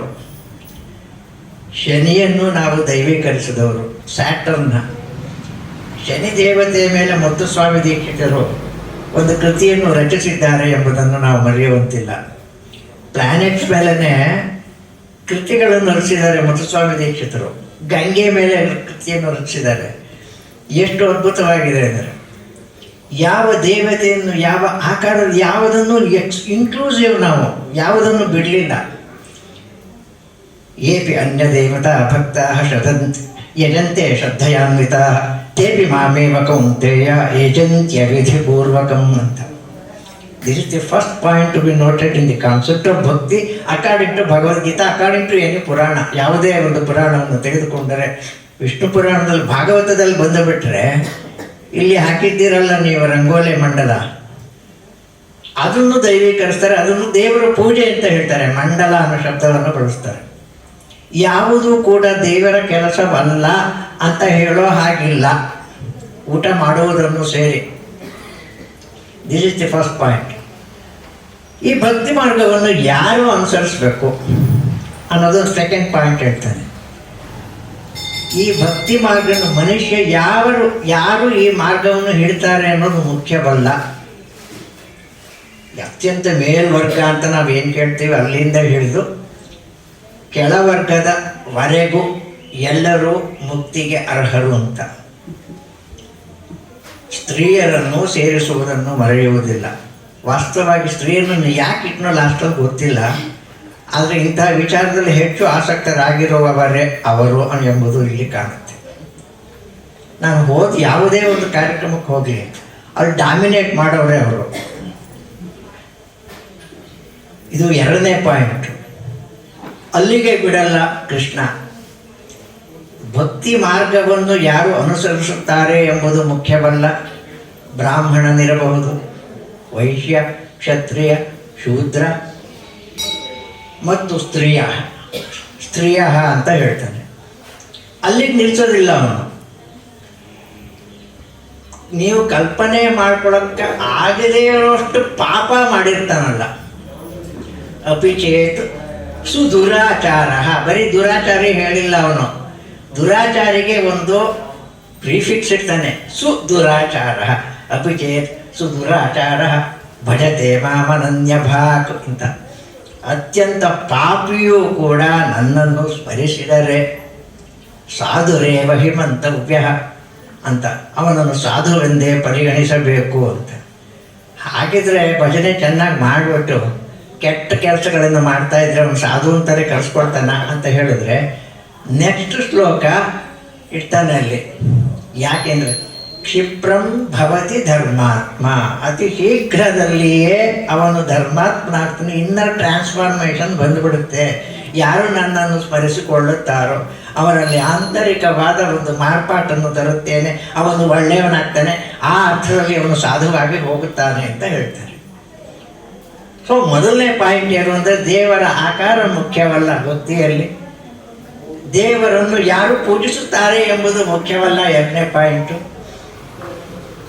ಮೂರನೇ ಪಾಯಿಂಟು ದೇವರಿಗೆ ಇಂತಹದೇ ನೈವೇದ್ಯ ಆಗಬೇಕು ಅಂತ ಇರುತ್ತೆ. ನಮ್ಮನೆಗೆ ಒಂದ್ಸಲಿ ಇದ್ದಕ್ಕಿದ್ದಂಗೆ ಒಂದು ಪಚ್ಚೆ ಲಿಂಗ ಬಂದ್ಬಿಡ್ತು, ಹೊರೋದಕ್ಕೆ ಕಷ್ಟ. ಇವತ್ತಿನ ಲೆಕ್ಕದಲ್ಲಿ ಅದೆಷ್ಟೋ ಕೋಟಿ. ಇವತ್ತು ಚಾಮುಂಡಿ ಬೆಟ್ಟದಲ್ಲಿದೆ ಅದು. ನಮ್ಮನೆಗೆ ಬಂದ್ಬಿಡ್ತು. ನಾನು ಸುಂದರಕಾಂಡ ಪಾರಾಯಣ ಮಾಡ್ತಿದ್ದೀನಿ, ಅವತ್ತು ಲಂಕಾ ದಹನ. ಸುಂದರೇ ಕಿವ ಸುಂದರಂ ಅಂತ ಸುಂದರ ಕಾಂಡದಲ್ಲಿ ಅಸುಂದರವಾದುದು ಏನಿದೆ ಎಂಬುದನ್ನು ಹೇಳ್ತಾರೆ. ಇದಕ್ಕಿದಾಗೆ ಬಂದ್ಬಿಡ್ತು. ಇದಕ್ಕೆ ಇಂಥದ್ದೇ ನೈವೇದ್ಯ ಆಗಬೇಕಲ್ಲ, ಪಚ್ಚೆಯ ಲಿಂಗ. ಭಯ ಇರುತ್ತೆ. ಸಾಲಿಗ್ರಾಮ, ಅನಂತ ಸಾಲಿಗ್ರಾಮ, ನರಸಿಂಹ ಸಾಲಿಗ್ರಾಮ ಎಲ್ಲ ಇರುತ್ತೆ. ಸ್ವಲ್ಪ ಭಯ ಆಗುತ್ತೆ, ಅಯ್ಯೋ ನಾವು ಇಟ್ಕೊಳ್ಳೋದಪ್ಪ ಇನ್ನೇನಾರು ಆಗುತ್ತೆ, ಹಸುವಾಗ್ತಾ ಇದೆ ಅಂತಾನೆ ದೇವರು ಏನೇನೋ ಹೇಳ್ತಾರೆ, ಏನೇನೋ ಅನುಭವಗಳಾಗುತ್ತೆ ಅಂತ ಹೇಳ್ತಾರೆ. ಅದು ಅನುಭವ ಆದವ್ರಿಗೆ ಅದು ಗೊತ್ತಾಗುತ್ತೆ, ಅಥವಾ ಅದು ನಿಜವಾಗಿಯೂ ನಿಮ್ಮ ಮನಸ್ಸಿನ ಕಲ್ಪನೆ ಸಾವಿರ ಇಟ್ಕೊಳ್ಳಿ. ಆದರೆ ಕೃಷ್ಣ ಹೇಳ್ತಾನೆ ಅದ್ರ ಬಗ್ಗೆ ತಲೆ ಕೆಡಿಸ್ಕೋಬೇಡ. ನಿನ್ನ ಮನೆಯಲ್ಲಿ ನನ್ನ ವಿಗ್ರಹವಿದ್ದರೆ ನೀನು ಏನು ನನಗೆ ಹಾಕ್ತೀಯೋ ಅದನ್ನೇ ತಗೊಳ್ತೀನಿ ಅಂತ. ಪತ್ರಂ ಪುಷ್ಪಂ ಫಲಂ ಅದಕ್ಕೂ ಗತಿ ಇಲ್ಲದೆ ಅಂದರೆ ತೋಯಂ, ಇದ್ರೂ ಇಲ್ಲ, ಇದು ಹಾಕಿದ್ರೆ ಸಾಕು ಅಂತ ಅನ್ಕೋಬಾರ್ದು. ಪತ್ರಂ ಪುಷ್ಪಂ ಫಲಂ ತೋಯಂ ಯೋಮೇ ಭಕ್ತಿಯ ಪ್ರಯಚ್ಛತಿ ಅಂತ. ಭಕ್ತಿಯಿಂದ ಅದಕ್ಕೆ ನಾವು ಹೇಳೋದು, ಏನು ಕೆಲಸ ಮಾಡಿ ಎಲ್ಲ ಮಾಡಿಬಿಡ್ತೇವೆ, ಕಡೆಯಲ್ಲಿ ಒಂದು ಶ್ಲೋಕ ಹೇಳ್ತೀವಿ, ಕಾಯೇನ ವಾಚ ಮನಸೇಂದ್ರಿಯ ಬುದ್ಧ್ಯಾತ್ಮನ ವಹ ಪ್ರಕೃತಿ. ಈಗ ಯಾತಕ್ಕೆ ಬಿಡ್ತೀವಿ ಅಂದರೆ ಅದಕ್ಕೆ ಏನಾದ್ರು ತಪ್ಪು ಆಗೋಗಿದ್ರೆ ಅದನ್ನ ಓಂ ತತ್ ಸತ್ ಅಂತ ಹೇಳ್ತೀವಿ. ಅವನು ಇದಾನೆ ಅಂತ, ಸತ್ ಅಂದರೆ ಇದಾನೆ ಅಂತ. ಸೊ ಭಕ್ತಿನಲ್ಲಿ ಯಾವುದು ಮುಖ್ಯ ಅಂದರೆ ಒಂದು ಎಲೆಯನ್ನಾದರೂ ಭಕ್ತಿಯಿಂದ ಹಾಕು, ಒಂದು ಪುಷ್ಪವನ್ನು ಹಾಕು, ಒಂದು ಹಣ್ಣನ್ನು ಕೊಡು, ಇಲ್ಲವೇ ಒಂದು ತೊಟ್ಟು ನೀರನ್ನು ಬೇಡ, ಕೃಷ್ಣ ಅರ್ಪಣಮಸ್ತು ಅಂತ. This the third aspect of bhakti that is to be cultivated. ಯಾವುದು ದೇವರ ಕಾರ್ಯ ಅಲ್ಲ ಅನ್ನೋದಕ್ಕೆ ನಾನು ನಿಮಗೆ ಹೇಳ್ತಾ ಇರೋದು. ಅತ್ಯಂತ ನಾವೇನು ತಿಳ್ಕೊಂಬಿಟ್ಟಿದ್ದೀವಿ ಅಂದರೆ ಇಂಡಿಯನ್ ಫಿಲಾಸಫಿ ಎಲ್ಲ ಬಹಳ ಮಡಿವಂತರ ಫಿಲಾಸಫಿ. ಇವ್ರು ಮಾಡಬೇಕು, ಇವ್ರು ಮಾಡಬಾರ್ದು. ಇತ್ತೀಚೆಗೆ ಏನಾಗಿದೆ ಅಂದರೆ ಏನು ಮಾಡಬಾರ್ದು, ಹಂಗೆ ಮಾಡಬಾರ್ದು, ಹೀಗೆ ಮಾಡಬಾರ್ದು ಅಂತ ನೆಗೆಟಿವ್ ಆಗೇ ಹೇಳೋದು ಬಂದಿದೆ. ಏನು ಮಾಡಬೇಕು ಅನ್ನೋದು ಹೇಳಿಲ್ಲ. ನೀವು ಭಗವದ್ಗೀತೆಗಿಂತ ಇಷ್ಟು ಆಕ್ಸೆಸಿಬಲ್ ಆಗಿರೋ ಗ್ರಂಥ ಪ್ರಪಂಚದಲ್ಲಿ ಯಾವುದಿದೆ ಹೇಳಿ? ನೀನು ದೇವರನ್ನು ಯಾವ ಆಕಾರದಲ್ಲೂ ಪೂಜಿಸ್ಬೋದು, ಯಾರಾದರೂ ಪೂಜಿಸ್ಬೋದು. ಅತ್ಯಂತ ಪಾಪಿಗೂ ಒಂದು ಭರವಸೆಯನ್ನು, ಬದುಕನ್ನು ಕೊಡುವಂಥ ಒಂದು ಮಾತುಗಳಲ್ಲಿದೆ. ಮೋಕ್ಷವಿಲ್ಲದವನು ಇಲ್ಲವೇ ಇಲ್ಲ ಅಂತ, ಪ್ರತಿಯೊಬ್ಬನಿಗೂ ಮುಕ್ತಿ ಅನ್ನೋದು ಇದೆ ಅಂತ. ಮೂರನೇದು, ನೀನು ದೇವರಿಗೆ ಹಾಗೆ ದೇವರಿಗೆ ಹಿಂಗೆ ಕೊಡಬೇಕು ಹಾಗೆ ಕೊಡಬೇಕು ಅಂತ ಹೇಳ್ತಾನಲ್ಲ. ಒಂದು ಅವಲಕ್ಕಿ ಕೊಟ್ಟನಲ್ಲ, ಸುಧಾಮ ಅವಲಕ್ಕಿ ಕೊಟ್ಟ. ಕೃಷ್ಣನಿಗೆ ಯಾವತ್ತು ನೀವು ನೈವೇದ್ಯ ಮಾಡೋದೇ ಅವಲಕ್ಕಿ Krishnashtami. So it is not what you are going to offer that is important in the, ಪೂಜೆ ಅಥವಾ worship. With what spirit you are offering that is the, ಆ ಭಕ್ತಿ ಸ್ಪಿರಿಟ್ ಅದು ಮೂರನೇದು. ನಾಲ್ಕನೇದು ಯಾವುದು ಅತ್ಯಂತ ಕಡೆ ಅಂದರೆ ಭಕ್ತಿ ಮಾರ್ಗ ಅಂದರೆ ಇಂತಹದೇ ಕೆಲಸವನ್ನು ಮಾಡಬೇಕು ಅಂತಲ್ಲ. ಕೆಟ್ಟ ಕೆಲಸ ನಾನು ಮಾತ್ರ ಹೇಳ್ತಿಲ್ಲ. ನೀನು ಏನು ಮಾಡ್ತೀಯೋ ಅದನ್ನು ಶ್ರದ್ಧೆಯಿಂದ ಮಾಡು. ಒಂದು ಅಧ್ಯಯನವಾಗಲಿ, ಗಾಯನವಾಗಲಿ, ನರ್ತನವಾಗಲಿ, ಏನು ಮಾಡ್ತೀಯ, ಊಟವನ್ನಾಗಲಿ, ಯತ್ ಕರೋಷಿ ಯದಶ್ನಾಸಿ ಯಜ್ಜು ಹೋಷಿ ದದಾಸಿ ತತ್, ಏನೇನು ಮಾಡ್ತೀವಿ ಅದನ್ನು ತತ್ ಕುರುಷ್ವ ಮದರ್ಪಣಂ ಅಂತ, ಶ್ರೀಕೃಷ್ಣಾರ್ಪಣಮಸ್ತು. So these are the 4 important aspects of bhakti. ಈ ಭಕ್ತಿಯ ಹಿನ್ನೆಲೆ ಇರೋದ್ರಿಂದಲೇ ಏನಂದರೆ ದೇವರಿಗೆ ನಿರ್ದಿಷ್ಟ ಆಕಾರವಿಲ್ಲದಿದ್ದರೂ ಅವನು ನಮಗೋಸ್ಕರ ಆಕಾರವನ್ನು ತೊಳಿತಾನೆ. ಯಾವುದೇ ಆಕಾರದಲ್ಲಿ ಬರಬಹುದು. ಅವನು ದೇವರಂತೆಯೇ ನಾವು ಭಾವಿಸ್ಬೇಕು. ನನಗೆ ಯಾರೋ ಒಬ್ಬರು ಹೀಗೆ ಹೇಳಿದ್ರು, ಪ್ಲೀಸ್ ಅವಾಯ್ಡ್ ಗಿಫ್ಟ್ಸ್ ಅಂತ ಹೇಳ್ತಾರೆ. ಮದುವೆಯಲ್ಲಿ ನಾವು ಮದುವೆಯಲ್ಲಿ ಗಂಡು ಹೆಣ್ಣು ಮದುವೆ ಮಾಡ್ತಾ ಇಲ್ಲ. ಗಂಡು ಅಲ್ಲಿ ನಾರಾಯಣ, ಹೆಣ್ಣು ಲಕ್ಷ್ಮಿ. ನಾವು ದೇವ್ರು ನೋಡೋಕ್ಕೆ ಅಲ್ಲಿ ಬರ್ತಾ ಇರೋದು. ಆ ಸ್ಪಿರಿಟಲ್ಲಿ ಬರೀ ಕೈಯಲ್ಲಿ ಬರಬಾರ್ದು ಅನ್ನೋದು ನಾವು ಹೇಳ್ತಾ ಇರೋದೇ ಹೊರತು ಇಂಥ ಗಿಫ್ಟೇ ಕೊಡಬೇಕು ಅಂತ ಅವ್ರೇನು ಕೇಳ್ತಿಲ್ಲ. ಇದು ಮಾಡರ್ನ್ ಆಗಿ ನಾವು ಬೆಳೆಸ್ಕೊಂಡ್ಬಂದಿರೋದು. ಯಾಕೆಂದರೆ ನಮಗೆ ದೈವಿ ಭಾವನೆಯೇ ಇವಲ್ಲ ಮದುವೆಯಲ್ಲಿ. ಕರೋಷಿ ಇದನ್ನ ಯಾವುದನ್ನು ಬಿಟ್ಟಿಲ್ಲ ನಮ್ಮಲ್ಲಿ. ನಾವು ಯಾವುದನ್ನು ಬಿಟ್ಟಿಲ್ಲ ಅನ್ನೋದು ನಾವು ಇತ್ತೀಚೆಗೆ ಜ್ಞಾಪಿಸ್ಕೊಳ್ತಾ ಇಲ್ಲ. ಭಗವದ್ಗೀತೆಯನ್ನು 9ನೇ ಅಧ್ಯಾಯದಲ್ಲಿ 4 ಅಂಶಗಳು ಬರುತ್ತೆ. ಈ 9ನೇ ಅಧ್ಯಾಯನ ಎಷ್ಟು ಚೆನ್ನಾಗಿ ಹೇಳ್ತಾರೆ ಅಂದರೆ, ಇಡೀ ಭಗವದ್ಗೀತೆ ಓದ್ತಾ ಇದ್ರು ಬೇಡ, ಯಾರೊಬ್ಬರು ವ್ಯಾಖ್ಯಾನಕಾರರು ಬರೀತಾರೆ. ಇದೊಂದು ಅಧ್ಯಾಯವನ್ನು ಪ್ರತಿ ದಿವಸ ಮಾಡಿ ಒಂದು 27 ಶ್ಲೋಕಗಳಿರ್ಬೋದು. ಇನ್ನೂ ಇದಕ್ಕಿಂತ ಹೆಚ್ಚು ಅದ್ರ ಟೈಟ್ಲ್ ನೋಡ್ಬಿಟ್ರೆ ಇನ್ನೂ ಭಯ ಆಗ್ಬಿಡುತ್ತೆ. ರಾಜವಿದ್ಯಾ ರಾಜಗುಹ್ಯ ಯೋಗ ಅಂತ, that is the royal path ಅಂತಾರೆ. ಈ ಸಂದರ್ಭದಲ್ಲಿ ತ್ಯಾಗರಾಜರದೊಂದು ಹಾಡು ಜ್ಞಾಪಕ ಬರುತ್ತೆ. ಚಕ್ಕನಿ ರಾಜ ಮಾರ್ಗ ಮುಂಡಗ, ಕರಹರ ಪ್ರಿಯದಲ್ಲಿದೆ. ಚಕ್ಕನಿ ರಾಜ ಮಾರ್ಗ ಮುಂಡಗ ಸಂದು ತೂರ ನೇಲ ಭಕ್ತಿಯನ್ನೇ ಚಕ್ಕನಿ ರಾಜ ಚಕ್ಕನಿ ಅಂದರೆ ಸುಂದರವಾದ, ಅತ್ಯಂತ ಸುಲಭವಾದ. ಯಾವ್ದು ಸುಂದರವಾಗಿರುತ್ತೆ ಅಂದರೆ ನಾವು ಪ್ರಾಕ್ಟೀಸ್ ಮಾಡೋಕ್ಕೆ ಸುಲಭವಾಗಿರೋದ್ರೆ ಸುಂದರವಾಗೋದು. ಚಕ್ಕನಿ ರಾಜ ಮಾರ್ಗ ಮುಂಡಗ ಸಂದು ವೈ ರಿಸಾರ್ಟ್ ಬೈರೇನ್, ಸಂದಿ ಯಾಕೆ ಹೋಗ್ತೀಯ, ಬೇರೆ ಬೇರೆ ಮಾರ್ಗ. ರಾಯಲ್ ಪಾತ್ರ ಇದೆ ಭಕ್ತಿ ಅಂತ, ಅದಕ್ಕೆ ಅದನ್ನು ರಾಜಮಾರ್ಗ ಅಂತ ಕರೆಯೋರು, ರಾಜವಿದ್ಯಾ ಅಂತ ಕರೆಯೋರು. ಈ ಭಕ್ತಿಯನ್ನು ನಾವು ಈ ಭಕ್ತಿಯ ಒಂದು ಸ್ಪಿರಿಟ್ನಲ್ಲೇ ಇಂತಹ ಅದ್ಭುತವಾದ ದೇವಾಲಯ ಹೊಂದಿರುವುದು. ಯಾತಕ್ಕೆ ನಾವು ಇಲ್ಲಿಗೆ ಬರ್ತೀವಿ ಅಂತ ಹೇಳಿದ್ರೆ, ನಾನು ಭಾಷಣ ಮಾಡ್ತೀನಿ ಅಂತ ಖಂಡಿತ ಅಂದ್ಕೊಂಡಿಲ್ಲ. ಗೊತ್ತಾಯ್ತೆ, ಇಲ್ಲಿ ಏನೋ ದೇವರು ನಮಗೆ I am destined to be here ಅಂತ ಇವನು ಹೇಳ್ತಾನೆ.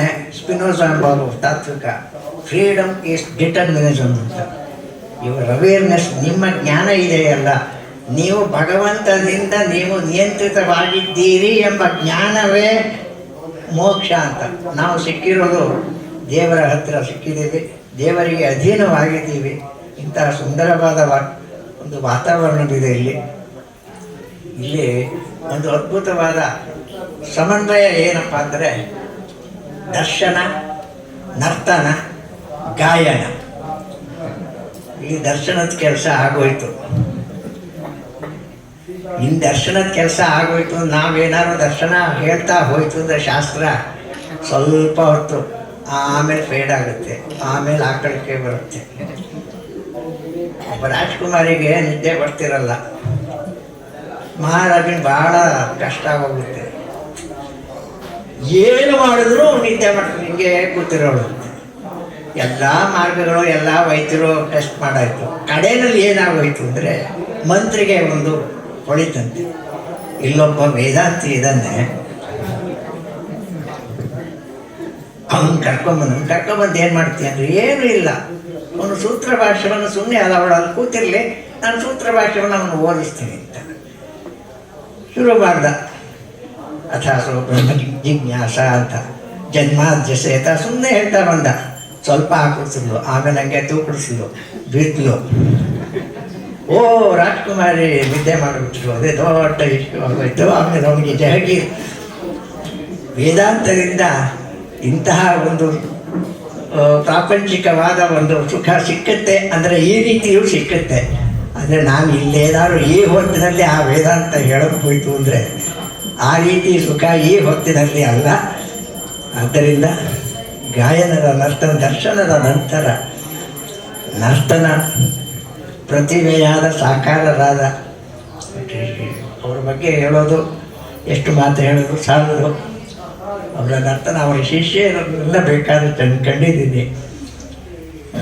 ಅದರ ಜೊತೆಗೆ ನನಗೆ ನರಕೇಶ್ ಅವರು ಹೇಳಿರಲಿಲ್ಲ, ನೀನು ಮುಖ್ಯ ಅತಿಥಿ ಆಗಬೇಕು ಅಂತ ಸೇರಿಸ್ಬಿಟ್ಟಿದ್ದಾರೆ. ಕರೆದಾಗ ನಾವು ಬಂದ್ವಿ ಅಂತಿಲ್ಲ, ಇನ್ವಿಟೇಷನ್ ನೋಡಿದ್ರೆ ಮುಖ್ಯ ಅತಿಥಿಗಳು ಚಂದ್ರಶೇಖರ್ ಅಂತ ಹೇಳ್ಬಿಟ್ಟಿದ್ದಾರೆ. ಅದರಿಂದ ಮಾತನ್ನು ಕೇಳ್ತಾ ಇದ್ದೀರಿ. ಈ ಮಾತು ಎಷ್ಟು ಮಾತಾಡಿದ್ರು ಭಗವದ್ಗೀತೆಯ ಬಗ್ಗೆ ಆಗಲಿ, ಒಂದೇ ಒಂದು ಮನವಿಯನ್ನು ಮಾಡಿಕೊಡ್ತೀನಿ. ಇದೇ ರೀತಿಯ ಒಂದು ಸತ್ಸಂಗವು ತಿಂಗಳಿಗೊಂದು ಸಾಕು, ಜಾಸ್ತಿ ಅಜೀರ್ಣ ಆಗಿಬಿಡುತ್ತೆ. ತಿಂಗಳಿಗೊಂದು ಮಾಡಿಸಿ ಮನವಿ ಮಾಡಿಕೊಡ್ತೀನಿ. ಸರಳವಾದ ಯಾವುದೇ ಒಂದು ಟಾಪಿಕ್ ಇದೆ, ಭಕ್ತಿ ಆದ ತಗೊಳ್ಳಿ, ಜ್ಞಾನ ಯೋಗ ತಗೊಳ್ಳಿ, ವಿವೇಕಾನಂದ ತಗೊಳ್ಳಿ, ಅರವಿಂದ್ರ ಕೊಡಿ. ನನಗೆ ಬಂದಾಗ ಕೃಪಾ ಪಡ್ಕೆಯನ್ನು ಆಮಂತ್ರಿಸಿದ್ದಾರೆ ಅಂತ ಬಂದಾಗ ನನಗೇನಾಯ್ತು ಜ್ಞಾಪಕಕ್ಕೆ ಬಂತು ಅಂದರೆ, ಅರವಿಂದರ ಒಂದು ಹೇಳಿಕೆ ಜ್ಞಾಪಕಕ್ಕೆ ಬಂತು. Creation is the dance of Shiva ಅಂತ. ಸೃಷ್ಟಿ ಎಂಬುದು ಶಿವನ ಒಂದು ನರ್ತನವೆಂದು ಹೇಳ್ತಾರೆ. ಕಾನ್ಸೆಪ್ಟ್ ಆಫ್ ನಟರಾಜನಲ್ಲೇ ಸುಮಾರು ಒಂದು 5-7 ವಿಧವಾದ ನಟರಾಜ ಕಾನ್ಸೆಪ್ಟ್ ಇದೆ ಅಂತ. ಆನಂದ ವೈಭವ ಅಂತ ಒಂದಿರಬೇಕು. ಆ ಆನಂದ ವೈಭವದಲ್ಲೇ ಶಿವನ 5 ಕೃತ್ಯಗಳಲ್ಲಿ ಅಸಿಮ್ಯುಲೇಟ್ ಮಾಡಿದ್ದಾರೆ. ಲಲಿತಾ ಸಹಸ್ರನಾಮ ನೀವು ಎಷ್ಟು ಜನ ಓದ್ತೀರಿ ಗೊತ್ತಿಲ್ಲ. ಪಂಚಕೃತ್ಯ ಪರಾಯಣ ಅಂತ ಹೇಳ್ತೀರಿ. ಪಂಚಕೃತ್ಯ ಯಾವುದು ಅಂದರೆ ಸೃಷ್ಟಿ, ಸ್ಥಿತಿ, ಲಯ, ತಿರೋಧಾನ, ಅನುಗ್ರಹ ಅಂತ. ಸೃಷ್ಟಿ ಏನನ್ನು ಸೂಚಿಸ್ತಿದೆ ನಟರಾಜನಲ್ಲಿ ಅಂದರೆ ಡಮರು. ಕೈಯಲ್ಲಿ ಹಿಡ್ಕೊಂಡಿರೋ ಡಮರುಗ ಜಗತ್ತಿನ ಸೃಷ್ಟಿಯನ್ನು ಸೂಚಿಸುತ್ತದೆ. ಸ್ಥಿತಿಯನ್ನು ಅವನ ಅಭಯ ಹಸ್ತವು ಸುಸ್ಥಿತಿಯನ್ನು ಸೂಚಿಸುತ್ತದೆ, ನಾನಿದ್ದೀನಿ ಅಂತ. ಸೃಷ್ಟಿ ಸ್ಥಿತಿ ಲಯ ಯಾವುದು ಅಂದರೆ ಅವನ ಕೈಯಲ್ಲಿ ಹಿಡಿದಿರುವ ಅಗ್ನಿಯನ್ನು ಸೂಚಿಸುತ್ತದೆ. ತಿರೋಧಾನ ಎಂದರೇನು ಅಂದರೆ ಅವನ ಒಂದು ಪಾದದ ಕೆಳಗೆ ಒಂದು ಜೀವನ ಅದನ್ನು ಇಟ್ಟುಕೊಂಡಿರ್ತಾನೆ. ನಮ್ಮೊಂದು ಸಿಕ್ ಹಾಕ್ಸೋನು ಅವನೇ ಅಂತ.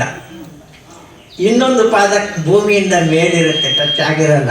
ಎರಡಲ್ಲೂ ಹಾಕಿ ತುಳಿದ್ಬಿಟ್ರೆ ನಮ್ಮ ಗತಿ ಏನಪ್ಪ. ಆದ್ದರಿಂದ ತಿರೋಧಾನವೆಂದರೆ ನಮ್ಮನ್ನು ಮಾಯೆಯ ಒಂದು ಹಿಡಿತಕ್ಕೆ ಸಿಲುಕಿಸೋ, ಅವನು ತುಳಿದು ಹಿಡ್ಕೊಂಡಿರ್ತಾನಲ್ಲ ಅದನ್ನು ಸೂಚಿಸುತ್ತೆ ತಿರೋಧಾನವೆಂದರೆ, ಕವರಿಂಗ್ ಅಂತ. ಇನ್ನೊಂದು ಪಾದ ಭೂಮಿಯಿಂದ ಮೇಲೆತ್ತಿರುವ ಪಾದ ಅನುಗ್ರಹ ಅಂದರೆ ಈ ಮುಕ್ತಿಯನ್ನು ಸೂಚಿಸುತ್ತದೆ ಅಂತ. ಅಂದರೆ ಇದು ಯಾವುದರಲ್ಲಿ ನಾವು ತತ್ವವನ್ನು ಕಂಡುಹಿಡಿಯೋಕ್ಕಾಗೋದಿಲ್ಲ ಅಂತ ನಾವು ಕೇಳಬೇಕು. ಹಾಡಿದ್ರು ಅಷ್ಟೇ, ಗಾಯನ ಮಾಡಿದ್ರು ಅಷ್ಟೇ, ಊಟ ಮಾಡಿದ್ರು ಅಷ್ಟೇ, ಆಟವಾಡಿದರೂ ಅಷ್ಟೇ, ಎಲ್ಲವೂ ಕೂಡ ದೇವರ ಸೇವೆ ಎಂಬುದನ್ನು ಮಾಡಿದ್ರೆ, ಒಬ್ಬ ಕ್ರಿಕೆಟ್ ಪ್ಲೇಯರ್ ಕೂಡ ಅದನ್ನು ಗಾಡ್ ಅಂತ ಹೇಳ್ತಾನೆ. ಒಂದು ತುದಿಯನ್ನು ಮುಟ್ಟಿದಾಗ ಅವನು ಹೇಳೋದನ್ನು ಹಿಂಗೆ ನೋಡ್ತಾನೆ. ಅವನು ಅಲ್ಲಿಯವರೆಗೂ ಬರೋವರೆಗೂ ನಮ್ಮ ಅಹಂಕಾರವನ್ನು ಕಡಿಮೆ ಮಾಡಿಕೊಳ್ಳುವವರೆಗೆ ನಮಗೆ ಇಂತಹ ಸತ್ಸಂಗದ ಅವಶ್ಯಕತೆ ಇರುತ್ತದೆ ಅಂತ ಹೇಳ್ತಾ, ಮತ್ತೊಮ್ಮೆ ನಿಮಗೆಲ್ಲರಿಗೂ ವಂದಿಸುತ್ತಾ, ಸ್ಪೆಷಲ್ಲಾಗಿ ಡಾಕ್ಟರ್ ನರಕೇಶ್ ಅವರಿಗೆ ಸ್ಪೆಷಲ್. ಇನ್ನೊಬ್ಬರು ಪ್ರತಿಯೊಂದು ಹೇಳಿದ್ರು, ಅವರು ಶುಭ ರಾಘವೇಂದ್ರ ಅಂತ ಹೇಳಿದ್ರು. ಅಲ್ಲಿ ಅವ್ರು ಹೇಳಿದ ಕರೆಕ್ಟು. ಯಾಕೆಂದರೆ ರಾಘವೇಂದ್ರನ ಹಿಂದೆ ಶುಭ ಹಿಂದೆ ಇದ್ದರೆ ರಾಘವೇಂದ್ರ ಆಗೋಕ್ಕಾಗಲ್ಲ. ಆಮೇಲೆ ರಿವರ್ಸು ಮಾಡಿದ್ರು. ಅದರಿಂದ ರಾಘವೇಂದ್ರ ಅವರಿಗೂ ವಿಶೇಷವಾದ ಧನ್ಯವಾದಗಳನ್ನು ಅರ್ಪಿಸ್ತಾ ನಾನು ಈ 2 ಮಾತುಗಳನ್ನು ಮುಕ್ತಾಯ ಮಾಡ್ತೀನಿ. ಎಲ್ಲರಿಗೂ ನಮಸ್ಕಾರ. ತುಂಬ ವಿಷಯ ಒಳಗಿದ್ದಾಗ ಅದನ್ನು ಎಷ್ಟು ಇದು ಏನೋ ಕಂಪ್ರೆಸ್ ಮಾಡಿ ಹೇಳಬೇಕು ಅಂತ ಅಂದರೂ ಕೂಡ ಅದು ಆ ಒಂದು ಟೈಮ್ ತಗೊಳುತ್ತೆ. ಅತ್ಯದ್ಭುತವಾಗಿ ಅವ್ರು ಹೇಳಿದ್ದು ಇಷ್ಟೇ, ಯಾವುದನ್ನೇ ಮಾಡಿ ಭಕ್ತಿ ಆಗಲಿ ಏನೇ ಆಗಲಿ ಆನೆಸ್ಟಿಯಿಂದ ಮಾಡಿ ನಮ್ಮನ್ನು ನಾವು ಅರ್ಪಿಸ್ಕೊಂಡು ಮಾಡಿ ಅಂತ. ಯಾಕಂದರೆ the one thing that we lac in our life is honesty. ತುಂಬ ಎಲ್ಲಿ ಯಾವ ವಿಷಯ ಆದರೂ ಅಷ್ಟೇ ನಮ್ಮನ್ನು ಅಪ್ಲೈ ಮಾಡ್ಕೊಳ್ಳೋದ್ರಲ್ಲಿ ಆನೆಸ್ಟ್ ಆಗಿರಲ್ಲ. ಅವರು ಎಲ್ಲರಲ್ಲೂ ದೇವರು ಕಾಣ್ತೀವಿ, ಪ್ರತಿಯೊಂದರಲ್ಲೂ ದೇವರು ಕಾಣ್ತೀವಿ ಅಂತ ಹೇಳ್ತಾ ಇದ್ರು. Where hope dies faith takes over ಅಂತ ಹೇಳ್ತಾರೆ. ತುಂಬಾ ಒಬ್ಬ ದೊಡ್ಡ ಮನುಷ್ಯ ಹೇಳಿದ್ದಾರೆ. ಯಾರು ಹೇಳಿರ್ಬೋದು? ನಾನೇ. ಆಯ್ತಾ? ದಿನಾಗಲೂ ಸುಭಾಷಿತ ಬರೀತೀನಿ. ಅದೇ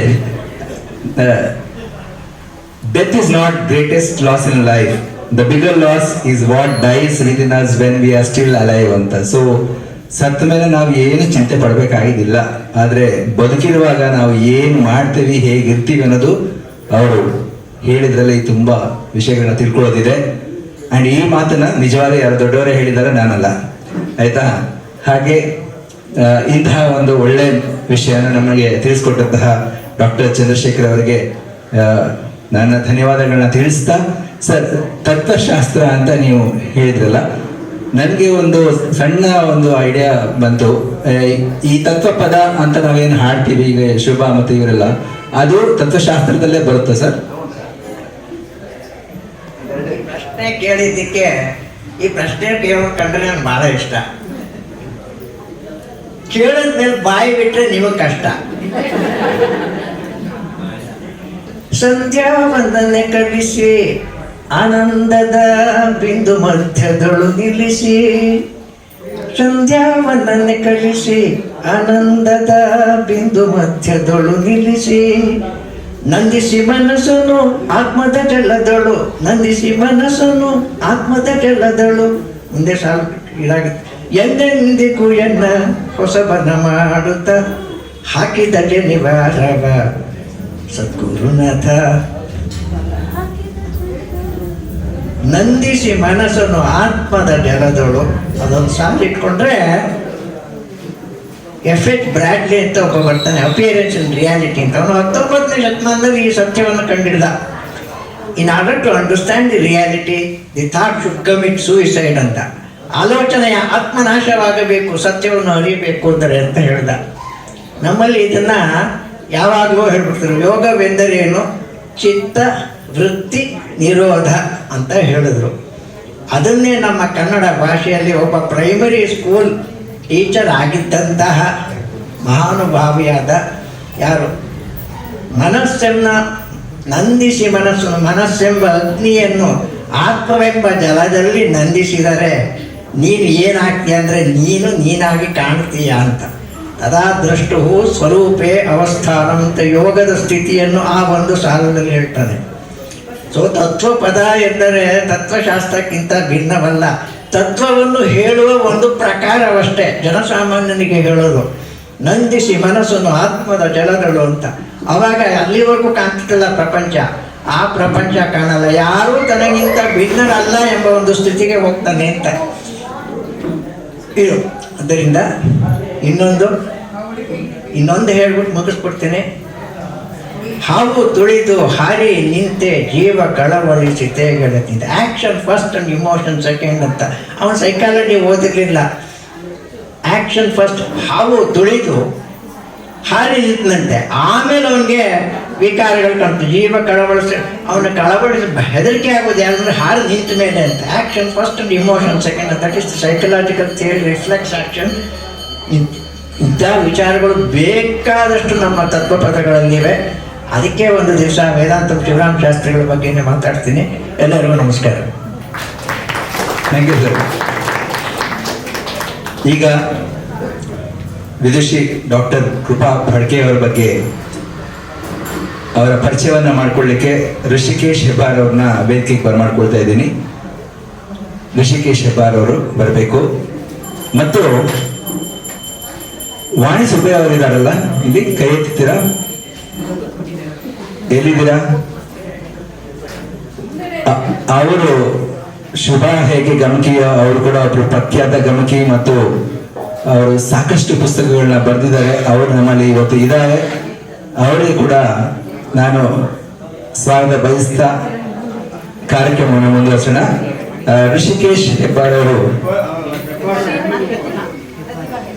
ಪ್ರತಿಭಾ ಹೆಬ್ಬಾರ್ ಅವರು ಬರ್ತಿದ್ದಾರೆ. ಋಷಿಕೇಶ್ ಅವರು ಬರಲು ಅವರು ವಿದುಷಿ ಕೃಪಾ ಫಡ್ಕೆಯವರ ಪರಿಚಯವನ್ನು ಮಾಡಿಕೊಡ್ತಾರೆ. ದಯವಿಟ್ಟು ಗಮನ ಕೊಟ್ಟು ಕೇಳಿ.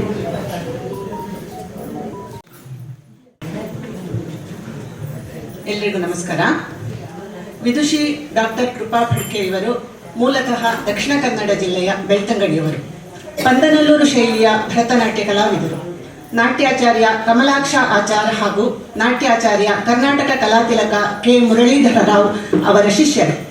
ಕರ್ನಾಟಕ ಪ್ರೌಢಶಿಕ್ಷಣ ಮಂಡಳಿಯವರು ನಡೆಸುವ ಪರೀಕ್ಷೆಯಲ್ಲಿ ಭರತನಾಟ್ಯದಲ್ಲಿ ವಿದ್ವತ್ ಮತ್ತು ಮೈಸೂರು ಮುಕ್ತ ವಿಶ್ವವಿದ್ಯಾಲಯದಿಂದ ಸಂಸ್ಕೃತದಲ್ಲಿ ಸ್ನಾತಕೋತ್ತರ ಪದವಿಯನ್ನು ಪಡೆದಿರುವ ಇವರು ಮೈಸೂರು ವಿಶ್ವವಿದ್ಯಾಲಯದ ಲಲಿತಕಲಾ ಕಾಲೇಜಿನಲ್ಲಿ ಭರತನಾಟ್ಯ ಹಾಗೂ ವೀಣೆಯಲ್ಲಿ ಸ್ನಾತಕೋತ್ತರ ಪದವಿ ಪಡೆದಿದ್ದಾರೆ. Doctor SV. ರುಕ್ಮಿಣಿಯವರ ಮಾರ್ಗದರ್ಶನದಲ್ಲಿ ಸಂತ ನಾರಾಯಣ ತೀರ್ಥರ ಶ್ರೀಕೃಷ್ಣ ಲೀಲಾ ತರಂಗಿಣಿ ಒಂದು ಅಧ್ಯಯನ ಎಂಬ ಪ್ರಬಂಧ ಮಂಡಿಸಿ ಡಾಕ್ಟರೇಟ್ ಪದವಿ ಗಳಿಸಿದ್ದಾರೆ. ಕಲೆ ಕೇವಲ ವೃತ್ತಿ ಅಥವಾ ಪ್ರವೃತ್ತಿಯಾಗಿ ಬಳಸಿಕೊಳ್ಳದೆ ಸಮಾಜ ಸೇವೆ ಹಾಗೂ ಸಂಘ ಸಂಸ್ಥೆಗಳಲ್ಲಿ ತಮ್ಮನ್ನು ತೊಡಗಿಸಿಕೊಂಡು ಸ್ವಾಮಿ ವಿವೇಕಾನಂದರ ಕಲೆ ಕೇವಲ ವಿಲಾಸಕ್ಕಲ್ಲ ಆತ್ಮ ವಿಕಾಸಕ್ಕಾಗಿ ಎನ್ನುವ ಸಿಂಹವಾಣಿಯನ್ನು ಜೀವನ ಧ್ಯೇಯವನ್ನಾಗಿಸಿಕೊಂಡಿದ್ದಾರೆ. ಮೈಸೂರಿನ ಗಾನಭಾರತಿ, ಪ್ರತಿಷ್ಠಿತ ಗಾನಭಾರತಿ, ತ್ಯಾಗರಾಜ ಸಂಗೀತ ಸಭಾ, ಸಂಸ್ಕಾರ ಭಾರತಿ, ನೃತ್ಯ ಕಲಾ ಪರಿಷತ್ತು ಹೀಗೆ ಇನ್ನೂ ಅನೇಕ ಸಂಘ ಸಂಸ್ಥೆಗಳಲ್ಲಿ ಕಾರ್ಯನಿರ್ವಹಿಸುತ್ತಿದ್ದಾರೆ. ಕಳೆದ 35 ವರ್ಷಗಳಿಂದ ಮೈಸೂರಿನಲ್ಲಿ ನೆಲೆಸಿ ಸಾಂಸ್ಕೃತಿಕ ನಗರಿ ಮೈಸೂರಿಗೆ ತಮ್ಮ ಕಲಾ ಸೇವೆಯನ್ನು ಸಮರ್ಪಿಸುತ್ತಾ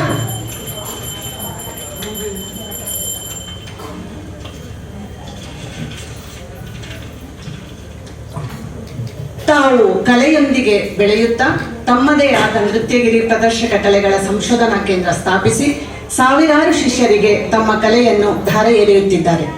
ಜೊತೆಗೆ ಕರ್ನಾಟಕ ರಾಜ್ಯ ಗಂಗೂಬಾಯಿ ಹಾನಗಲ್ ಸಂಗೀತ ವಿಶ್ವವಿದ್ಯಾಲಯ ಮೈಸೂರು ಇಲ್ಲಿ ನೃತ್ಯ ವಿಭಾಗದಲ್ಲಿ ಸಂದರ್ಶಕ ಪ್ರಾಧ್ಯಾಪಕರಾಗಿ ಮತ್ತು ಸಂಸ್ಕಾರ ಭಾರತಿ ಅಖಿಲ ಭಾರತ ನೃತ್ಯ ವಿಧಾ ಪ್ರಮುಖ್ ಆಗಿ ಸೇವೆ ಸಲ್ಲಿಸುತ್ತಿದ್ದಾರೆ.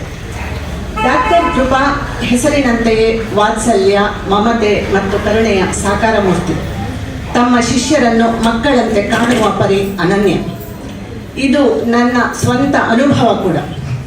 ಇವರನ್ನು ಹತ್ತಿರದಿಂದ ಕಂಡವರದ್ದು ಕೂಡ ಇದೇ ಅನುಭವ. ಇವರ ಸಮಾಜಮುಖಿ ಯೋಜನೆಗಳಲ್ಲಿ ಸದುದ್ದೇಶಕ್ಕಾಗಿ ಕಲೆ ಎಂಬ ಕಾರ್ಯಯೋಜನೆಯಲ್ಲಿ ಸಭಾಂಗಣಕ್ಕೆ ತೆರಳಿ ಕಲೆಯನ್ನು ಆಸ್ವಾದಿಸುವ ಅವಕಾಶ ವಂಚಿತರು ಅಂದರೆ ಕಾರಾಗೃಹವಾಸಿಗಳು, ವೃದ್ಧಾಶ್ರಮವಾಸಿಗಳು ಇಂತಹವರಿಗೆ ಅವರಿರುವಲ್ಲಿಗೆ ತೆರಳಿ ಕಾರ್ಯಕ್ರಮ ನಡೆಸಿಕೊಡುತ್ತಾರೆ. ಹಾಗೆಯೇ ಶಾಲಾ ಮಕ್ಕಳಿಗೆ ಹಿಂದೂ ಸಂಸ್ಕೃತಿಯನ್ನು ಪರಿಚಯಿಸುವ ನರ್ತನ ಪರಿವರ್ತನ, ಹೀಗೆ ಇವರ ಪರಿಚಯವನ್ನು ಹೇಳುತ್ತಾ ಹೋದರೆ ಇನ್ನೂ ಸಾಕಷ್ಟಿದೆ. ಇವರ ಕಲಾ ಸೇವೆಯನ್ನು ಗುರುತಿಸಿ ರಾಜ್ಯ ಸರ್ಕಾರ ಹಾಗೂ ಅನೇಕ ಸಂಘ ಸಂಸ್ಥೆಗಳು ಇವರನ್ನು ಸತ್ಕರಿಸಿ ಗೌರವಿಸಿವೆ.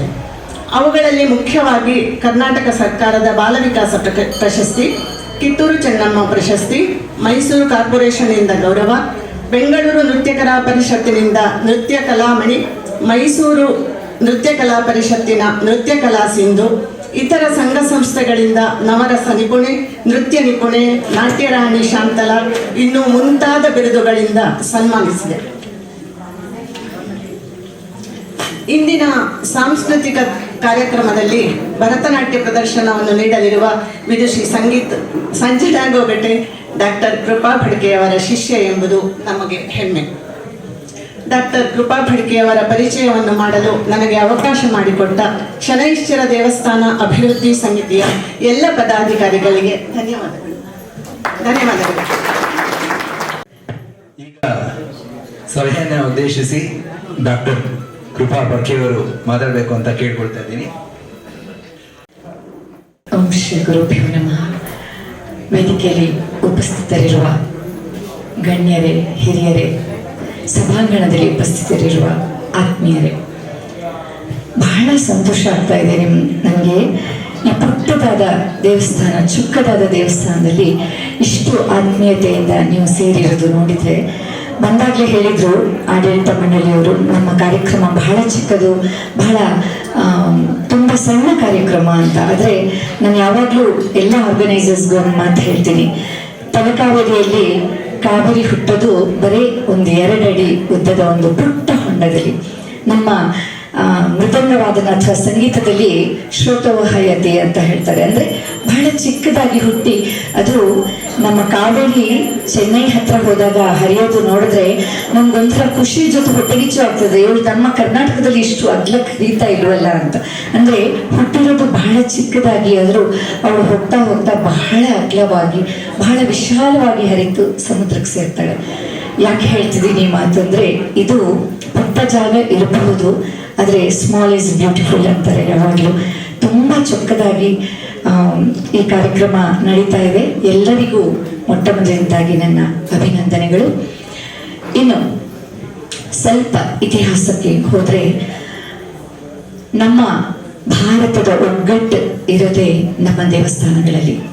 ಹಿಂದೆ ಕೂಡ ಬ್ರಿಟಿಷರು ಬಂದಾಗ ಅವರು ಮೊಟ್ಟ ಮೊದಲನೇದಾಗಿ ಕಂಡುಕೊಂಡಿದ್ದು ದೇವಸ್ಥಾನಗಳು ಸಾಂಸ್ಕೃತಿಕ ಕೇಂದ್ರಗಳಾಗಿರೋದು ನೋಡಿ ಇವರ ಒಗ್ಗಟ್ಟನ್ನು ನಾವು ತುಂಡು ಮಾಡಬೇಕಾದ್ರೆ ಅಥವಾ ಇವರ ಈ ಸ್ನೇಹಮಯ ವಾತಾವರಣವನ್ನ ಈ ಸಡಿಲಗೊಳಿಸಬೇಕಾದ್ರೆ ದೇವಸ್ಥಾನಗಳಲ್ಲಿ ಸಾಂಸ್ಕೃತಿಕ ಕಾರ್ಯಕ್ರಮಗಳಿಗೆ ನಿಷೇಧ ಹೇರಬೇಕು ಅನ್ನೋ ಒಂದು ಕಾಯ್ದೆ ತರ್ತಾರೆ. ಆದ್ದರಿಂದ ಈಗ ನಾವು ಬ್ರಿಟಿಷರ ಆಳ್ವಿಕೆಯಲ್ಲಿ ಇಲ್ಲದಿದ್ದರೂ ಕೂಡ ಭಾರತೀಯತೆ ಬಹಳ ವಿಶೇಷ ರೂಪ ತಾಳ್ಕೊಂಡು ಬಂದಿದೆ. ಸಮಾಜದಲ್ಲಿ ಗಣ್ಯ ವ್ಯಕ್ತಿಗಳು ಅನಾಥಾಶ್ರಮ ವೃದ್ಧಾಶ್ರಮದ ಪಾಲಾಗ್ತಾ ಇದೆ. ಇದು ಯಾವುದು ನಮ್ಮ ಸಂಸ್ಕೃತಿ ಅಲ್ಲ. ನಾವು ಎಜುಕೇಟೆಡ್ ಅಂತ ಹೇಳ್ಕೊಳ್ಳೋಕೆ ನಮಗೆ ನಾಚಿಕೆ ಆಗುವ ಸಂದರ್ಭ ಬಂದಂತಹ ಈ ಸಂದರ್ಭದಲ್ಲಿ ನಾವೆಲ್ಲರೂ ಎಚ್ಚೆತ್ತುಕೊಳ್ಬೇಕಾದ ಅವಶ್ಯಕತೆ ಬಹಳ ಇದೆ.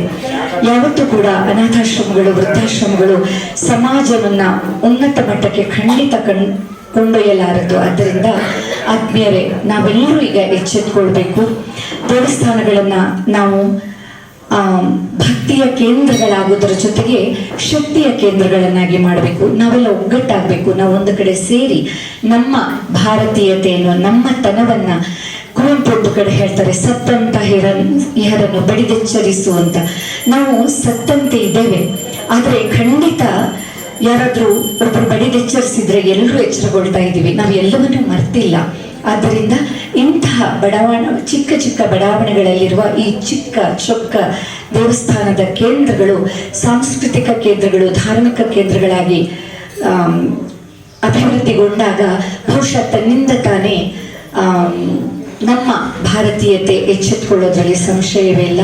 ಆದ್ದರಿಂದ ಇದನ್ನು ಹೀಗೆ ಅಭಿವೃದ್ಧಿ ಪಡಿಸಬೇಕು.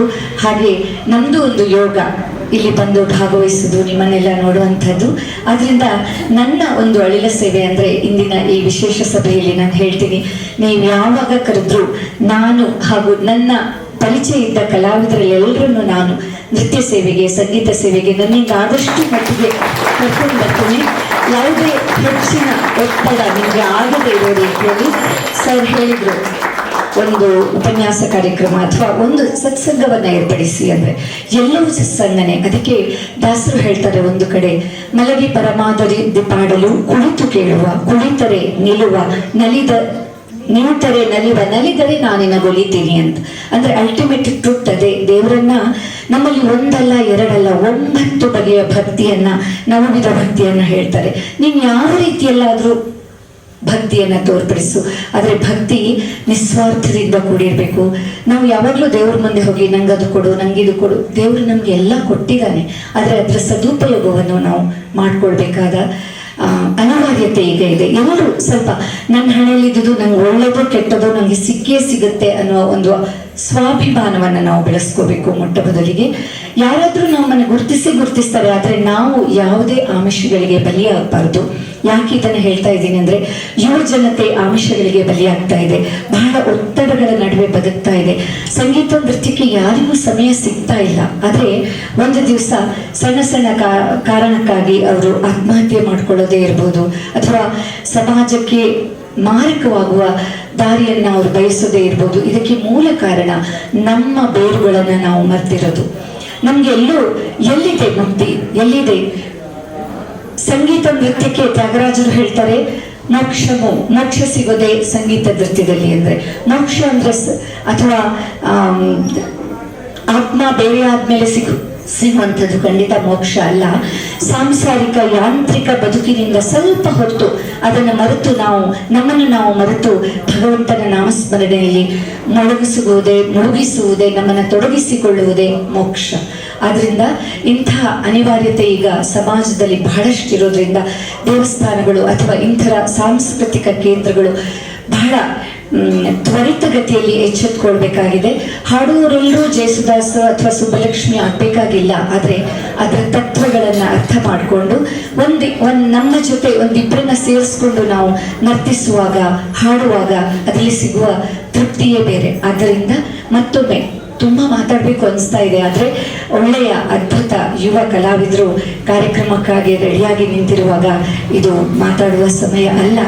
ಮತ್ತೊಮ್ಮೆ ನನ್ನ ಮಾತುಗಳನ್ನು ಬಲವಾಗಿ ಹೇಳ್ತಾ, ಯಾವಾಗ ಈ ದೇವಸ್ಥಾನ ಸಮಿತಿಯವರು ನಮ್ಮನ್ನು ಕರೆದ್ರು ನಾವು ಬಂದು ನಮ್ಮ ನೃತ್ಯ ಸೇವೆ ಅಥವಾ ಸಂಗೀತ ಸೇವೆ ಕೇವಲ ನೃತ್ಯಗಿರಿಯಿಂದ ಕೃಪಾಪಡ್ಕೆ ಶಿಷ್ಯರಿಂದ ಮಾತ್ರವೇ ಅಲ್ಲ, ನನಗೆ ಗೊತ್ತಿದ್ದ ಗೆಳೆಯತಿಯರು ಎಲ್ಲ ಕಲಾವಿದರನ್ನು ಕೂಡ ನಾನು ಈ ಒಂದು ಕೇಂದ್ರಕ್ಕೆ ಕರೆತರುವಲ್ಲಿ ಪ್ರಯತ್ನವನ್ನ ಮಾಡ್ತೀನಿ.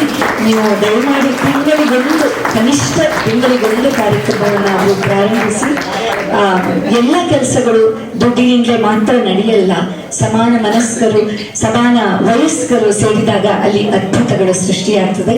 ಮತ್ತೊಮ್ಮೆ ಕಾರ್ಯಕ್ರಮಕ್ಕೆ ಶುಭ ಹಾರೈಸುತ್ತಾ, ನನ್ನ ಹೆಮ್ಮೆಯ ಶಿಷ್ಯೆ ಸಂಜನಾ, ಅವಳದೊಂದು ರೆಕಾರ್ಡ್ ಇದೆ ಮೈಸೂರಲ್ಲಿ, ಕೇವಲ 10 ವರ್ಷಕ್ಕೆ ರಂಗಪ್ರವೇಶವನ್ನ ಮಾಡಿದ ಪ್ರತಿಭಾನ್ವಿತೆ ಅವಳು. ಮತ್ತೆ ಇವತ್ತು ಅವಳ ಕಾರ್ಯಕ್ರಮವನ್ನು ನೋಡುವ ಭಾಗ್ಯ ನಿಮ್ಮೆಲ್ಲರದ್ದು. ಮತ್ತೊಮ್ಮೆ ಎಲ್ಲರಿಗೂ ವಂದಿಸುತ್ತಾ, ಮತ್ತೆ ನಮ್ಮ ಭಾರತೀಯತೆಯನ್ನು ಉಳಿಸ್ಕೊಳ್ಳೋಣ. ದೇಶದ ಕೆಲಸ ಮಾಡಬೇಕಾದ್ರೆ ಎಲ್ಲರೂ ಹೋಗಿ ಸೈನ್ಯಕ್ಕೆ ಸೇರ್ಕೊಳ್ಳೋದು ಅಥವಾ ಏನೂ ಆಗಬೇಕಾಗಿಲ್ಲ. ನಮ್ಮಿಂದಾದ ಚಿಕ್ಕ ಚಿಕ್ಕ ಸೇವೆಯನ್ನು ಮಾಡ್ತಾ ನಾವು ಅಭಿವೃದ್ಧಿ ಆಗೋಣ, ನಮ್ಮ ಜೊತೆ ಇತರರನ್ನ ಅಭಿವೃದ್ಧಿಯತ್ತ ಕೊಂಡೊಯ್ಯೋಣ ಅಂತ ಹೇಳ್ತಾ ಎಲ್ಲರಿಗೂ ವಂದಿಸಿ ನನ್ನ ಮಾತುಗಳಿಂದ ಮುಗಿಸ್ತಿದ್ದೇನೆ. ನಮಸ್ಕಾರ. ಅವರು ಹೇಳಿದ್ರು ಯುವ ಜನತೆ ಅಮಿಷಗಳಿಗೆ ಆ ಕಡೆ ಹೋಗ್ತಾ ಇದ್ದಾರೆ ಅಂತ ಹೇಳ್ಬಿಟ್ಟು. ಖಂಡಿತ ಹೌದು, ಓದು ಒಂದೇ ಅಲ್ಲ. ನಾನು ಯಾವಾಗಲೂ ಹೇಳ್ತಾ ಇರ್ತೀನಿ, ವಿದ್ಯೆ ನಮಗೆ ವೃತ್ತಿ ಕೊಟ್ರೆ ಕಲೆ ನಮಗೆ ವ್ಯಕ್ತಿತ್ವ ಕೊಡುತ್ತೆ ಅಂತ. ಯಾಕಂದ್ರೆ ವ್ಯಕ್ತಿತ್ವ ಚೆನ್ನಾಗಿದ್ರೆ ಜೀವನನೇ ಗೆದ್ಬಿಡ್ಬೋದು ನಾವು. ಹಾಗೇನೆ ಅವ್ರು ಹೇಳಿದ್ರು, ದೇವರು ನಮ್ಗೆ ಏನ್ ಕೊಟ್ಟಿದ್ದಾರೆ ಅದನ್ನ ಸದುಪಯೋಗ ಪಡಿಸ್ಕೊಳ್ಳಿ ಅಂತ. ದೇವರು ನಿಮ್ಮೆಲ್ಲರಿಗೂ 2 ಕೈ ಕೊಟ್ಟಿದ್ದಾರೆ, ದಯವಿಟ್ಟು ಸದುಪಯೋಗ ಪಡಿಸ್ಕೊಂಡು ಜೋರ ಚಪಾತಿ ಕೊಡಿ ಅವರಿಗೆ, ಆಯ್ತಾ? ಪ್ರತಿಯೊಂದನ್ನು ಕೂಡ ಅನುಭವಿಸಿದಾಗ ನಾನು ಹೇಳ್ಬೇಕಾಗಿದ್ದಿಲ್ಲ, ನೀವೇ ಚಪ್ಪಾಳೆ ತರ್ತೀರಾ. ನೋಟರಿ ನೀಟ್ ಟೆಲ್ ಯು, ಆಯ್ತಾ? ಸೊ ದಯವಿಟ್ಟು ಆ ಒಂದನ್ನ ಅನುಭವಿಸಕ್ ಸ್ಟಾರ್ಟ್ ಮಾಡಿ. Then it doesn't look like a speech. ನಿಮ್ಗೆ ಅದು ಮನಸ್ಸಿಗೆ ತಟ್ಟಿದಾಗ ಚಪ್ಪಾಳೆ ತಾನಾಗೆ ಬಂದ್ಬಿಡುತ್ತೆ. So don't feel shy to express yourself, ಆಯ್ತಾ? ಹಾಗೆ ಹೇಳ್ತಾ, ಇವತ್ತು ಆಕ್ಚುಲಿ ವೋಟ್ ಆಫ್ ಥ್ಯಾಂಕ್ಸ್ ಈಗ ಬರಬೇಕಾಗಿತ್ತು, ಬಟ್ ಒಂದು ಚಪ್ಪಾಳೆ ಜೋರಾಗಿ ಹೊಡಿರಿ ಹೇಳ್ತೀನಿ ಈಗ.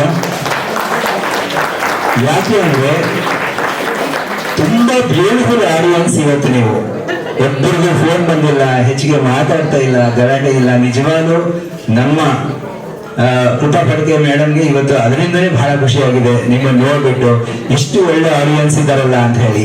ಹಾಗಾಗಿ ಅವರೊಂದು ಬಂಪರ್ ಆಫರ್ ಕೊಟ್ಟರು ನಿಮ್ಗೆ, ಆಯ್ತಾ? ಅದಕ್ಕೊಂದು ತುಂಬಾ ಥ್ಯಾಂಕ್ಸ್ ಹೇಳ್ತಾ, ಆಕ್ಚುಲಿ ಇದು ವೋಟ್ ಆಫ್ ಥ್ಯಾಂಕ್ಸ್ ನಂತರ ಮಾಡ್ಬೇಕಾಗಿರೋದು, ಬಟ್ ನೀವೆಲ್ಲರೂ ತುಂಬಾ ಅಡಿಕ್ಟಿವ್ ಆಗಿರೋದ್ರಿಂದ ವಂದನಾ ಮುರಳಿ ಅವ್ರು ಬಂದ್ಬಿಟ್ಟು ಭಾರತೀಯರ ಪರಿಚಯವನ್ನ ಈಗಲೇ ಮಾಡಲಿ. ಯಾಕಂದ್ರೆ ಒಂದ್ಸಲಿ ಅವ್ರು ಹಾಡಕ್ ಸ್ಟಾರ್ಟ್ ಮಾಡಿದಾಗ let us not break that, ಅದು ಒಂದು ಇದರಲ್ಲಿ ಹೋಗ್ಲಿ ಅಂತ ಹೇಳಿ. ಆದ್ರೆ ನಾನು ಭಾರತೀಯರಿಗೆ ಮಾತಾಡಕ್ಕೆ ಹೇಳ್ತಾ ಇಲ್ಲ, ಯಾಕಂದ್ರೆ ಅವ್ರು ಹಾಡಕ್ ಬಂದಿದ್ದಾರೆ, ಕಾಯ್ತಾ ಇದ್ದಾರೆ. ಗುಡುಗು ಮಿಂಚಿ ಬರ್ತಾ ಇದ್ದಾರೆ ಪಾಪ, ಅವ್ರ ಮನಸ್ಸಿನಲ್ಲಿ ಕೂಡ ಗುಡುಗು ಮಿಂಚಿ ಹೊಡಿತಾ ಇದೆ ಈಗ, ಎಲ್ಲಿ ನಾನು ಹಾಡಕ್ ಮುಂಚೆ ಮಳೆ ಬರುತ್ತೋ ಅಂತ. ಹಾಗಾಗಿ let us move on fast. ಬನ್ನಿ. ಎಲ್ಲರಿಗೂ ನಮಸ್ಕಾರ. ಈ ದಿನ ಈ ಸಂಜೆಯ ಸುಗಮ ಸಂಗೀತ ಕಾರ್ಯಕ್ರಮವನ್ನು ನಡೆಸಲು ಆಗಮಿಸಿದ ಕುಮಾರಿ ಭಾರತಿಯವರ ಕಿರು ಪರಿಚಯವನ್ನು ನಾನು ಮಾಡಿಕೊಡಲು ಇಚ್ಛಿಸುತ್ತೇನೆ.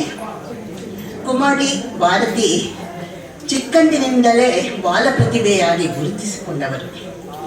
ತನ್ನ 9ನೇ ವಯಸ್ಸಿನಲ್ಲಿ SPB ನೇತೃತ್ವದ ಎದೆ ತುಂಬಿ ಹಾಡುವೆನೋ ಸಂಗೀತ ಸ್ಪರ್ಧೆಯಲ್ಲಿ 5 ಸುತ್ತುಗಳನ್ನು ಮುಗಿಸಿ ಸೆಮಿಫೈನಲ್ ಲೆವೆಲ್ಗೆ ತಲುಪಿದ್ದು, ನಂತರದ ಆವೃತ್ತಿಯಲ್ಲಿ 13 ಸುತ್ತುಗಳಲ್ಲಿ ಜಯಗಳಿಸಿ ಅಂತಿಮವಾಗಿ ರನ್ನರ್ ಅಪ್ ಆಗಿ 50,000 ರೂಪಾಯಿಗಳ ಕ್ಯಾಶ್ ಪ್ರೈಸ್ ವಿಜೇತರಾದಾಗ ಇವರಿಗೆ 12 ವರ್ಷ. ಇದೇ ಡಾಕ್ಟರ್ SPB ನೇತೃತ್ವದ ಕನ್ನಡ ರಾಜ್ಯೋತ್ಸವ ಸ್ಪೆಷಲ್, ಕನ್ನಡ ಗೀತೋತ್ಸವ ಹಾಗೂ ಗೀತ ಸಂಭ್ರಮ ಈ ಟಿವಿ ಕಾರ್ಯಕ್ರಮಗಳಲ್ಲಿ ಭಾಗವಹಿಸಿದ ಕಲಾವಿದೆ. ರವಿ ಬೆಳಗೆರೆ ನೇತೃತ್ವದ ಈ ಟಿವಿಯ ಎಂದೂ ಮರೆಯದ ಹಾಡು ಪುಟ್ಟಣ್ಣ ಕಣಗಲ್ ಸ್ಪೆಷಲ್ನಲ್ಲೂ ಸಹ ಭಾಗವಹಿಸಿರುತ್ತಾರೆ. ಉದಯ ಟಿವಿಯ ಚಿನ್ನದ ಲೋಕ, ಹಾಡು ಬಾಕೋಗಿದೆ ಕಾರ್ಯಕ್ರಮಗಳಲ್ಲಿ ತನ್ನ 7 ಮತ್ತು 8ನೇ ವಯಸ್ಸಿನಲ್ಲಿಯೇ ಗುರುತಿಸಿಕೊಂಡವರು. ಶಾಸ್ತ್ರೀಯ ಸಂಗೀತವನ್ನು ವಿದೂಷಿಯರಾದ ಶ್ರೀಮತಿ ದಾಕ್ಷಾಯಿಣಿ, ಶ್ರೀಮತಿ ಗಾಯತ್ರಿ ಸತ್ಯನಾರಾಯಣ್ ಮತ್ತು ಶ್ರೀಮತಿ ರಜನಿ PS ಇವರಲ್ಲಿ ಕಲಿತಿದ್ದಾರೆ. ತಾಯಿ ಲೇಟ್ ಶ್ರೀಮತಿ BS ಶೈಲಜಾ ಮೈಸೂರಿನ ಮಹಾರಾಣಿ ಕಾಲೇಜಿನಲ್ಲಿ ಸಹ ಪ್ರಾಧ್ಯಾಪಕರಾಗಿದ್ದವರು. ತಂದೆ ಡಾಕ್ಟರ್ HL ಚಂದ್ರಶೇಖರ್ ಮಾನಸ ಗಂಗೋತ್ರಿಯ ತತ್ವಶಾಸ್ತ್ರ ವಿಭಾಗದ ಮುಖ್ಯಸ್ಥರಾಗಿದ್ದು ನಿವೃತ್ತರಾಗಿದ್ದಾರೆ. ಈವರೆಗೆ ಸುಗಮ ಸಂಗೀತ, ಶಾಸ್ತ್ರೀಯ ಸಂಗೀತ, ಜಾನಪದ, ದೇಶಭಕ್ತಿ ಗೀತೆಗಳ ಸುಮಾರು 40ಕ್ಕೂ ಹೆಚ್ಚು ವೇದಿಕೆ ಕಾರ್ಯಕ್ರಮಗಳನ್ನು ನೀಡಿದ್ದಾರೆ. ಕುಮಾರಿ ಭಾರತಿ ಇದೀಗ ಜರ್ನಲಿಸಂ ಡಿಗ್ರಿ ಮುಗಿಸಿ ಪ್ರತಿಷ್ಠಿತ ಕಂಪನಿಯಲ್ಲಿ ಉದ್ಯೋಗದಲ್ಲಿದ್ದಾರೆ. ಇವರಿಗೆ ಶನೇಶ್ವರ ದೇವಸ್ಥಾನ ಮಂಡಳಿಯಿಂದ ನಾನು ಮತ್ತೊಮ್ಮೆ ಸ್ವಾಗತ. ಧನ್ಯವಾದಗಳು. ಆಕ್ಚುಲಿ ಅವ್ರು ಹೇಳಿದಿರೋದು ಒಂದು ವಿಷಯ ಇದೆ, ಏನಂದ್ರೆ ಸಾಮಾನ್ಯ ಈ ಪ್ರಾಬ್ಲಮ್ ತನಗೂ ಆಗುತ್ತೆ. ಜನರಲ್ ಪರ್ಸೆಪ್ಷನ್ ಏನಂದ್ರೆ ಯಾರಾದ್ರೂ ಒಬ್ರು ಪ್ರತಿಭೆ ಚೆನ್ನಾಗಿದ್ರೆ ಅಥವಾ ಹಾಡೋದ್ರಲ್ಲಿ ಕುಣಿಯೋದ್ರಲ್ಲಿ ಚೆನ್ನಾಗಿದ್ದಾರೆ ಅಂತಂದ್ರೆ ದೇ ಆರ್ ಬ್ಯಾಡ್ ಸ್ಟೂಡೆಂಟ್ಸ್ ಅಂತ, ಆಯ್ತಾ? ಸೊ ಅವ್ರದ್ದು ಆಕ್ಚುಲಿ ಟೆಡೆಕ್ಸ್ ಸ್ಪೀಚ್ ಅಲ್ಲಿ she had to make it very clear that we are also good students ಅಂತ. We multitask, we are only good at multitasking ಅಂತ. ಹಾಗೇನೆ ಇವರು ಕೂಡ she has done her journalism in mass communication. Sorry, she has done her graduation in journalism and mass communication, and presently she is working at IIT Madras AI for Bharat ಅನ್ನುವಂತಹ ಒಂದು ವಿಶಿಷ್ಟವಾದ project ಮೇಲೆ ಕೆಲಸ ಮಾಡ್ತಾ ಇದ್ದಾರೆ. ಅವರೊಂದು ದೊಡ್ಡ ಚಪ್ಪಾಳೆ ಬರಲಿ. ಸಂಜನಾ ಗೋಗಟ್ ಅವರ ಪರಿಚಯವನ್ನ ನಂತರ ಮಾಡ್ತೀವಿ, ಯಾಕಂದ್ರೆ ಸಮಯ ಇದೆ ಇನ್ನು ಅಂತ. ಈಗ ವೋಟ್ ಆಫ್ ಥ್ಯಾಂಕ್ಸ್ ಮಾಡಲಿಕ್ಕೆ ನಾನು ಶ್ರೀಮತಿ ಧನಲಕ್ಷ್ಮಿ ಅವ್ರನ್ನ ಬರಕ್ಕೆ ಕೇಳ್ಕೊಳ್ತಾ ಇದ್ದೀನಿ. ಅದಕ್ಕೂ ಮುಂಚೆ ಒಂದು ಸಣ್ಣ ಕಾರ್ಯಕ್ರಮ ಉಳ್ಕೊಂಡ್ಬಿಟ್ಟಿದೆ. ವೇದಿಕೆಯಲ್ಲಿ ಇರ್ತಕ್ಕಂಥ ಗಣ್ಯರಿಗೆ ಸನ್ಮಾನವನ್ನು ಮಾಡಿ ಅಷ್ಟರೊಳಗೆ we take out the table and make the platform ready for Bharati.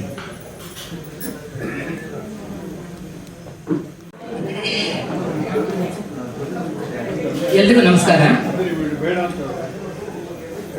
ವಂದನಾರ್ಪಣೆ ಕಾರ್ಯಕ್ರಮ ಅಂತಂದ್ರೆ ಈಗ ಸಭಾ ಕಾರ್ಯಕ್ರಮ ಒಂದು ಹಂತಕ್ಕೆ ಮುಗಿತಾ ಬರ್ತಾ ಇದೆ ಅಂತ. ಸೊ ಜಾಸ್ತಿ ಹೊತ್ತೇನು ತಗೊಳ್ಳೋದಿಲ್ಲ ನಾನು. ಈಗ ಮೊದಲಿಗೆ ನಿನ್ನೆ ದಿನ ಶುಕ್ರವಾರ ಬೆಳಿಗ್ಗೆ 9 ಗಂಟೆಗೆ ರುದ್ರಾಭಿಷೇಕ ಪೂಜೆ ಆಗಿದೆ, ಮೃತ್ಯುಂಜಯ ಹೋಮ ಆಗಿದೆ, ನವಗ್ರಹ ಹೋಮ ಆಗಿದೆ. ಮಧ್ಯಾಹ್ನ 1 ಗಂಟೆಗೆ ಪೂಜೆ, ಮಹಾಮಂಗಳಾರತಿ ಎಲ್ಲ ಆಗಿದೆ. ಅದನ್ನೆಲ್ಲನೂ ನಡೆಸ್ಕೊಟ್ಟವರು ಶ್ರೀಯುತ ಅನಂತ ಅರ್ಚಕರು ಹಾಗೂ ಅವರ ವೃಂದದವರು. ಮೊದಲು ನಾನು ಅವರಿಗೆ ವಂದನೆಗಳನ್ನು ಅರ್ಪಿಸೋದಕ್ಕೆ ಇಷ್ಟಪಡ್ತೀನಿ.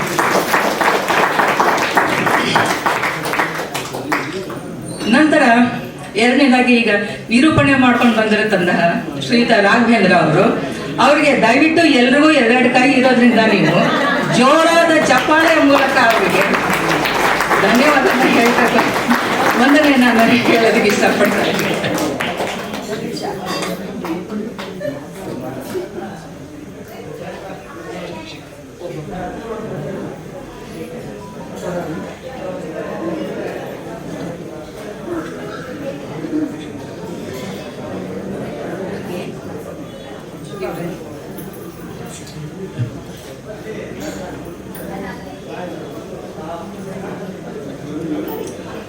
ಇದರ ಮುಖ್ಯ ಅತಿಥಿಯಾಗಿ ಆಗಮಿಸಿರುವ ಶ್ರೀಯುತ HL ಚಂದ್ರಶೇಖರ MA PhD ನಿವೃತ್ತ ತತ್ವಶಾಸ್ತ್ರ ಪ್ರಾಧ್ಯಾಪಕರು, ಮಾನಸ ಗಂಗೋತ್ರಿ, ಮೈಸೂರು.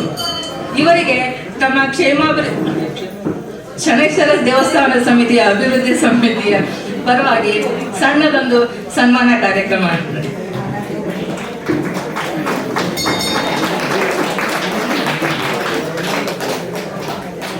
ಶ್ರೀಯುತ ನರಕೇಸರಿ ಅವರು ಹಾಗೂ ಜಗದೀಶ್ ಅವರು ನಡೆಸ್ಕೊಡ್ತಾ ಇದ್ದಾರೆ.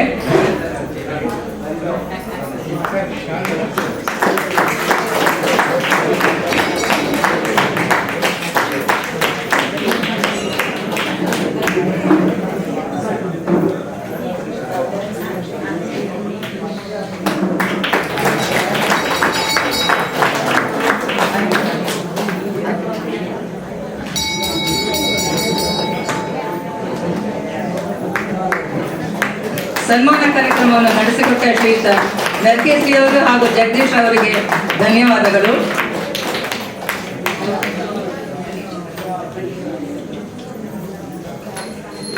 ನಂತರ ವಿದುಷಿ ಡಾಕ್ಟರ್ ಕೃಪಾ ಪಡ್ಕೆ, ಮೈಸೂರಿನ ಪ್ರಖ್ಯಾತ ನೃತ್ಯ ಶಿಕ್ಷಕರು ಮತ್ತು ನಿರ್ದೇಶಕರು, Nrityagiri performing arts and research centre Mysuru. ಇವರಿಗೆ ನಮ್ಮ ಬಡಾವಣೆಯವರೇ ಆದ ಶ್ರೀಮತಿ ಶುಭಾ ರಾಘವೇಂದ್ರ ಅವರು ಸನ್ಮಾನವನ್ನ ನಡೆಸ್ತಾ ಇದ್ದಾರೆ.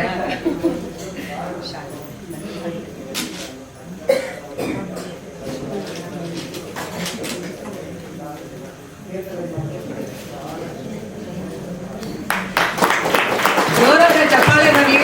ಅವರು ರಾಘವೇಂದ್ರ ಹೇಳಕ್ಕೂ ಮೊದಲೇ ದಯವಿಟ್ಟು ನೀವೆಲ್ಲರೂ ಚಪ್ಪಾಳೆ ಹೊಡೆಯೋದಕ್ಕೆ ಶುರು ಮಾಡಿ. ಅವ್ರಿಗೆ ಪದೇ ಪದೇ ಹೇಳಿದ್ದಕ್ಕೆ ಅವಕಾಶ ಕೊಡಬೇಡಿ ಅಂತ ಕೇಳ್ಕೊಳ್ತಾ ಇದ್ದಾರೆ. ಸನ್ಮಾನ ಸ್ವೀಕರಿಸಿದ ಶ್ರೀಮತಿ ಕೃಪಾ ಪಡ್ಕೆ ಅವರಿಗೆ ಧನ್ಯವಾದಗಳು.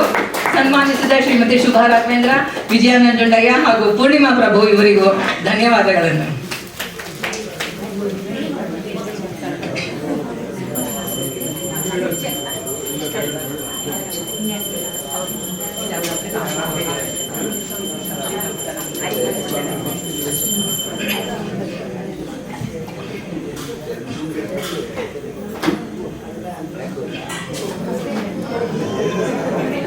ಶನೇಶ್ವರ ದೇವಸ್ಥಾನ ಅಭಿವೃದ್ಧಿ ಸಮಿತಿಯ ಸದಸ್ಯರಿಗೂ ಹಾಗೂ ಡೈರೆಕ್ಟರ್ಗಳಿಗೂ ವಂದನೆಗಳನ್ನ ಹೇಳ್ತಾ ಇದ್ದೀನಿ.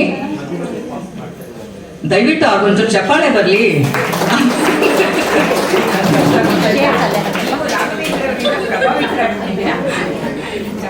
ಇಲ್ಲ ಇಲ್ಲ ಮುಂದಕ್ಕೆ ಹೋಗಕ್ಕಾಗ್ತಿಲ್ಲ ನಮ್ಗೆ. ಹಾಗೂ ಸುರಭಿ ಮಹಿಳಾ ಸಮಾಜದ ಅಧ್ಯಕ್ಷೆ ಶ್ರೀಮತಿ ಶಶಿ ಸಂಪತ್ ಅವರು ಬಂದಿದ್ದಾರೆ. ಅವ್ರಿಗೂ ವಂದನೆಗಳನ್ನ ಹೇಳ್ತಾ ಇದ್ದೀನಿ. ಕ್ಷೇಮಾಭಿವೃದ್ಧಿ ಸಂಘದ ಅಧ್ಯಕ್ಷರು ಶ್ರೀಯುತ ಕಿಡಿ ಅವರು ಹಾಗೂ ಕಾರ್ಯದರ್ಶಿ ಅವರಾದ ನಟರಾಜ್ರವರು ಬಂದಿದ್ದಾರೆ, ಆಗಮಿಸಿದ್ದಾರೆ ಸಭೆಗೆ. ಅವರಿಗೂ ಧನ್ಯವಾದಗಳನ್ನ ಹೇಳ್ತಾ ಇದ್ದೀನಿ. ಕುಮಾರಿ ಸಿ ಭಾರತಿ ಹಾಗೂ ಸಂಜನಾ ಗೋವಟೆ ಅವರಿಗೂ ವಂದನೆಗಳನ್ನ ಹೇಳ್ತಾ ಇದ್ದೀನಿ. ಹಾಗೆ ನಿಮ್ಮೆಲ್ಲರ ತನು ಮನ ಧನ ಸಹಾಯದಿಂದ ಈ ಕಾರ್ಯಕ್ರಮ ಇಷ್ಟು ಯಶಸ್ವಿಯಾಗಿ ನಡೀತಾ ಇರೋದಕ್ಕೆ ತಮ್ಮೆಲ್ಲರಿಗೂ ವಂದನೆಗಳನ್ನ ಹೇಳ್ತಾ, ಹಾಗೆ ನಾವು ಮರೆಯಕ್ಕೆ ಆಗದೆ ಇರೋಂಥದ್ದು ಶ್ರೀಯುತ ಸುಬ್ರಹ್ಮಣ್ಯ ಸರ್ ಅವರು ನಿನ್ನೆಯಿಂದನೂ ಅವರು ಒಂದೇ ಸಮ ವಿಡಿಯೋ ಮಾಡ್ತಾ ಇದ್ದಾರೆ. ವಿಡಿಯೋ ಹಾಗೆ ಇದರಲ್ಲಿ ಯೂಟ್ಯೂಬ್ ಅಲ್ಲಿ ಅಪ್ಲೋಡ್ ಮಾಡ್ತಾರೆ. ಸೊ ಹಾಗಾಗಿ ಅವರಿಗೂ ನಮ್ಮ ದೇವಸ್ಥಾನದ ಸಮಿತಿಯ ಪರವಾಗಿ ವಂದನೆಗಳನ್ನ ಸಲ್ಲಿಸ್ತಾ ಇದ್ದಾರೆ. ಈ ದಿನದ ಪ್ರಸಾದದ ಸೇವಾರ್ಥದಾರರು ಶ್ರೀಯುತ ಋಷಿಕೇಶ್ ಯಬ್ಬ ಮತ್ತು ಕುಟುಂಬದವರು, ಶ್ರೀ ಜನಾರ್ದನ ರಾವ್ ಕುಟುಂಬದವರು ಹಾಗೂ ಶ್ರೀಧರ ದೇಶಪಾಂಡೆ ಹಾಗೂ ಕುಟುಂಬದವರು ಮತ್ತು ವಲ್ಲೀಶ್ ಹಾಗೂ ಅವರ ಕುಟುಂಬ ವರ್ಗದವರು. ಅವರೆಲ್ಲರಿಗೂ ದೇವರು ಸನ್ಮಂಗಳವನ್ನು ಉಂಟು ಮಾಡಲಿ ಅಂತ ಕೇಳ್ಕೊಳ್ತಾ ಈ ವಂದನಾರ್ಪಣಾ ಕಾರ್ಯಕ್ರಮವನ್ನು ಮುಗಿಸ್ತಾ ಇದ್ದೀವಿ.